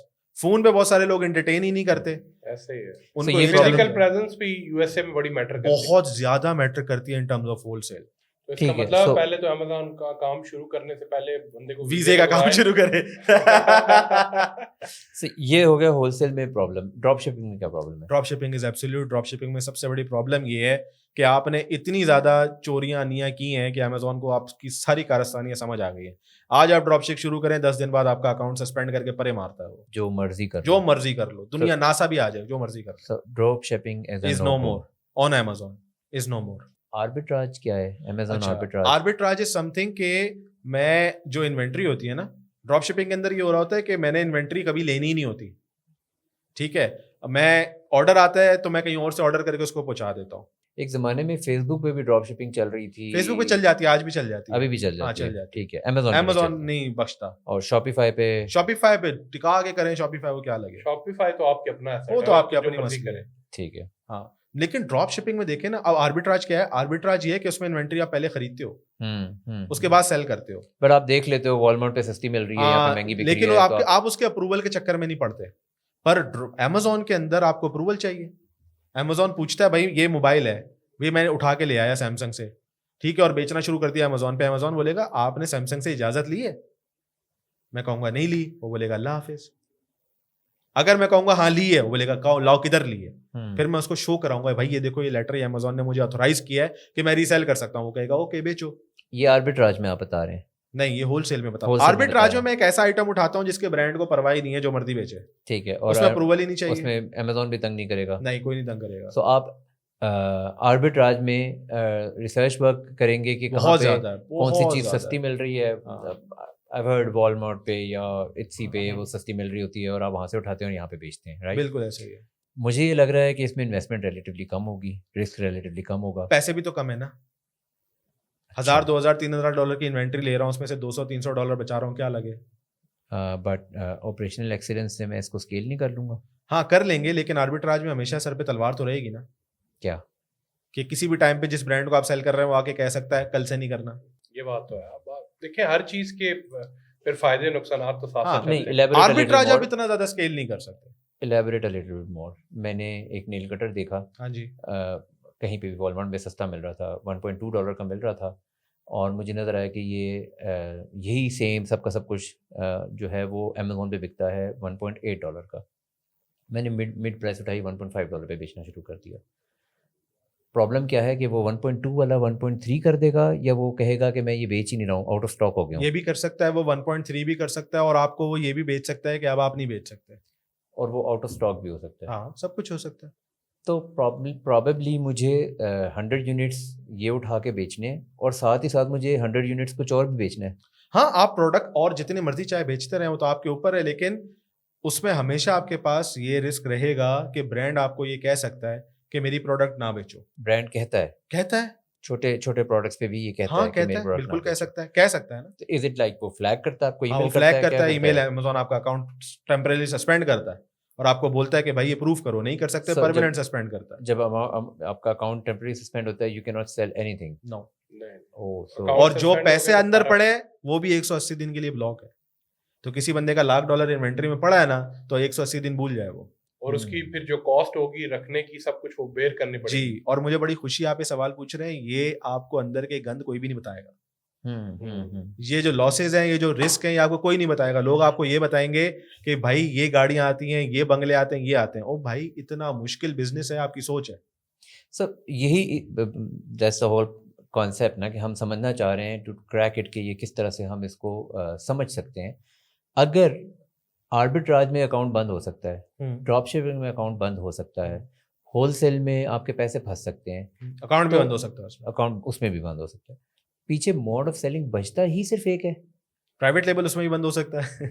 प्राइवेट लेवल भी बंद हो सकता है। बट फुलफिल बाय अमेजोन में at least you have that security कि अगर मैंने खुद से एक प्रोडक्ट क्रिएट की है, मैं कोई लेदर जैकेट हाँ। बना रहा हूँ या नेल कटर खुद से मैन्युफैक्चर करवा रहा हूँ। आई हर्ड डिफरेंट फ्रेंड्स से कि वो घर में कुछ प्रोडक्ट बनवाते हैं, हुंजा में हैंडमेड चीज़ें बनवाते हैं और वो वहाँ बेचते हैं। It's very profitable in that way. तो अगर मैंने सेलर बनना है तो मेरे पास सिर्फ यही एक बेहतर ऑप्शन बचती है in all of this conversation. मतलब बेचने को तो देखें, मैंने आपको ये तो मना नहीं कर रहा कि चाइना से ना बनाओ, लोग बना के बेच रहे हैं। बट लेकिन- उसमें भी प्रॉब्लम नहीं, देखें ना, आप एक प्रोडक्ट पे नहीं रुक सकते ना, फिर इसका मतलब है कि आपकी मैन्युफैक्चरिंग चाइना में है, तो आपको एक प्रोडक्ट से दिल नहीं लगाना। तो आपने फिर प्रोडक्ट्स ऐड करते रहने जी। राइट। या अच्छा, मुझे एक और बात बताएं, ये हो गया सेलिंग का। मैंने कोई सेलिंग का मॉडल मिस तो नहीं किया ना? नहीं, अभी तक तो नहीं। ठीक है, अब हम सेलिंग से हट के अमेजोन पे क्या इसके अलावा पैसे बनाने की अपॉर्चुनिटी है?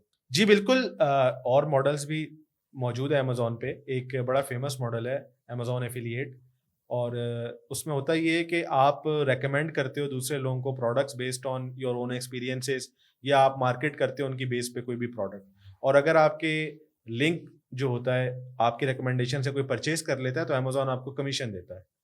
तो इस मॉडल में पूरे अमेजोन पे बिकने वाली हर चीज आपकी प्रोडक्ट हो सकती है, और कॉस्ट जीरो है? कॉस्ट जीरो है। और भी कोई मॉडल है? हाँ, इसके अलावा एक और मॉडल है जिसको वाइन प्रोग्राम है। उसमें होता ये है कि जो न्यू सेलर्स होते हैं ना, वो अपनी प्रोडक्ट्स के रिव्यूज चाहते हैं।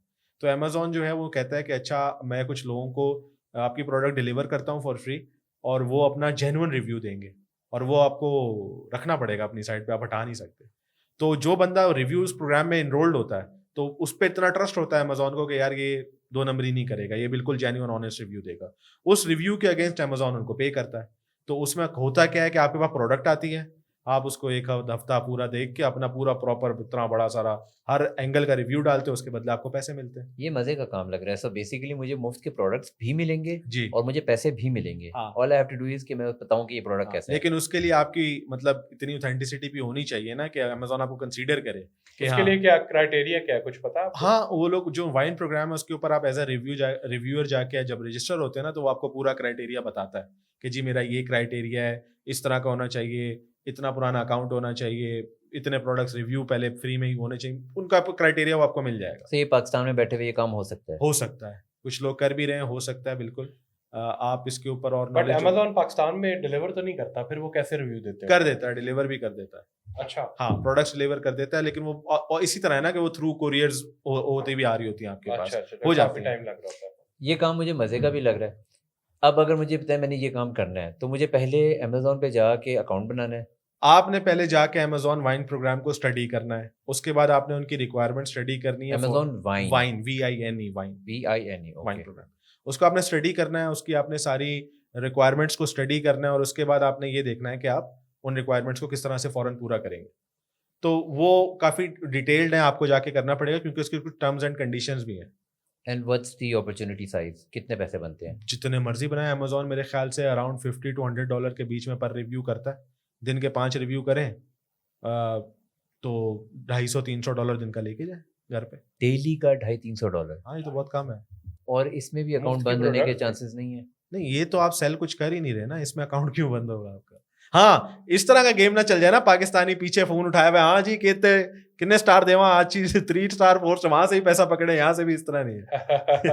बट आप कंटेंट राइटर की एक टीम बिठा सकते हैं और आप उनको रिव्यूज लिखने के लिए लगा दें, 4 बंदे इतना बिठा प्रोडक्ट दें। की वेलोसिटी आपके पास होगी नहीं। ये वाइन प्रोग्राम जो है ना, ये चॉइस होती है, मतलब मेरी चॉइस है कि मैं वाइन में आऊं या ना आऊं एज अ सेलर, ठीक है। तो इसकी वेलोसिटी, अमेजोन इसमें मासेस में इंटरेस्टेड नहीं है, अमेजोन इसमें ऑथेंटिसिटी में इंटरेस्टेड है।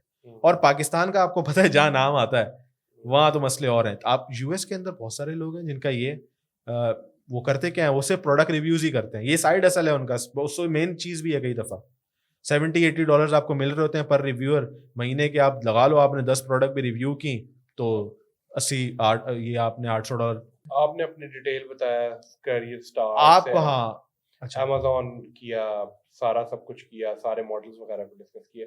इन सारे चीज़ों को क्रक्स निकालें तो आप क्या समझते हैं कि कौन सा एक बेहतरीन चीज़ है जिसको जाना चाहिए आगे, और आगे लेके इसको लेके चलें ताकि एक पॉजिटिव एस्पेक्ट इसका निकाला जाए? देखें, इंडस्ट्री का दुनिया जो है ना वो तब्दील हो चुकी है। आपकी सबसे ज़्यादा पावर इस वक्त जो है ना, वो आपकी क्रिटिकल थिंकिंग और माइंडसेट के अंदर है। आपके पास मोबाइल मौजूद है, लैपटॉप मौजूद है, इंटरनेट मौजूद है, उसके ऊपर आप क्या देखते हैं ये डिटरमाइन करता है कि आपका फ्यूचर कैसा होगा। एक वो बंदा जो कि स्ट्रगल फेज में, एंटरटेनमेंट उसके लिए मौत है, ठीक है। मैं एक बड़ा फेमस कोट है जो कि मुझे भी हेल्प करता है और मैं आप लोगों को भी बता देता हूँ कि the magic you are looking for in your life is in the work that you are avoiding. तो सबसे पहली चीज तो ये है कि आपने अपने आप से लॉयल होना। फिर इंफॉर्मेशन बहुत ज्यादा मौजूद है, आपने कोई भी एक सेक्टर सेलेक्ट करना है और आपने उसके अंदर इंफॉर्मेशन लेना शुरू करनी है। मैंने एसईओ का, मैंने कंटेंट का सेक्टर सेलेक्ट किया था, उसके बाद फर्दर मुझे एसईओ का पता चला, मैंने उसका सेक्टर सेलेक्ट किया, उसमें इंफॉर्मेशन ली। पेड एड्स का पता चला, उसमें इंफॉर्मेशन ली। गूगल पीपीसी का पता चला, उसमें इंफॉर्मेशन ली। फिर अमेजोन का पता चला, उसमें इंफॉर्मेशन ली। कोई भी पीछे वाली चीज वेस्ट नहीं हुई, वो बेसिकली उसको कॉम्प्लीमेंट करती गई और आहिस्ता आहिस्ता करके एक डाइवर्सिफाई स्किल जो था वो डेवलप होता गया। आपने करना ये है कि आपने सबसे पहले एक एरिया आइडेंटिफाई करना है। एरिया आइडेंटिफाई करने के बाद आपने उसके अंदर नॉलेज गेन करना शुरू करनी है। हमारे यहाँ कोई इस तरह का निज़ाम नहीं है। देखो, आप ना स्टूडेंट लाइफ से ही आप लिंक्डइन के ऊपर जाओ, इतना पावरफुल प्लेटफॉर्म है, उसके ऊपर पाकिस्तान के ऊपर भी बहुत सारे लोग होंगे, इंटरनेशनली बहुत सारे लोग लिस्टेड होंगे। आप उनको रीच आउट कर सकते हो इन डीएम, आप उनसे चीज़ें पूछ सकते हो, आप उनको रीच आउट करके कह सकते हो कि किसी चीज़ के अंदर कोई चीज़ हेल्प चाहिए, कोई इन्फॉर्मेशन चाहिए, कोई नॉलेज चाहिए। उसके ऊपर ना बड़ा प्रोफेशनल किस्म का कंटेंट आता है, वहां से आप रीच आउट लोगों को कर सकते हो। यूडेमी मैंने आपको बताया, वहां पे आके आप कोर्सेज ले सकते हो। यूट्यूब भरा पड़ा है, आप सारी इन्फॉर्मेशन ले सकते हो। ये सारा स्किल केटर करने के बाद आप लोकली, वलीद वाली बात बहुत अच्छी है कि आप अपॉर्चुनिटी सबसे पहले ये सीख करते हो कि यार मैं किसी ऐसे इन्वायरमेंट में जाके काम कर सकता हूँ जो कि एक्चुअली ये लोग कर रहे हैं। जब आप उस कंपनी में जाके काम करते हो तो आपको रियलाइज होता है कि अच्छा मेरी इस नॉलेज को प्रैक्टिकली इस तरह से इम्प्लीमेंट किया जा सकता है।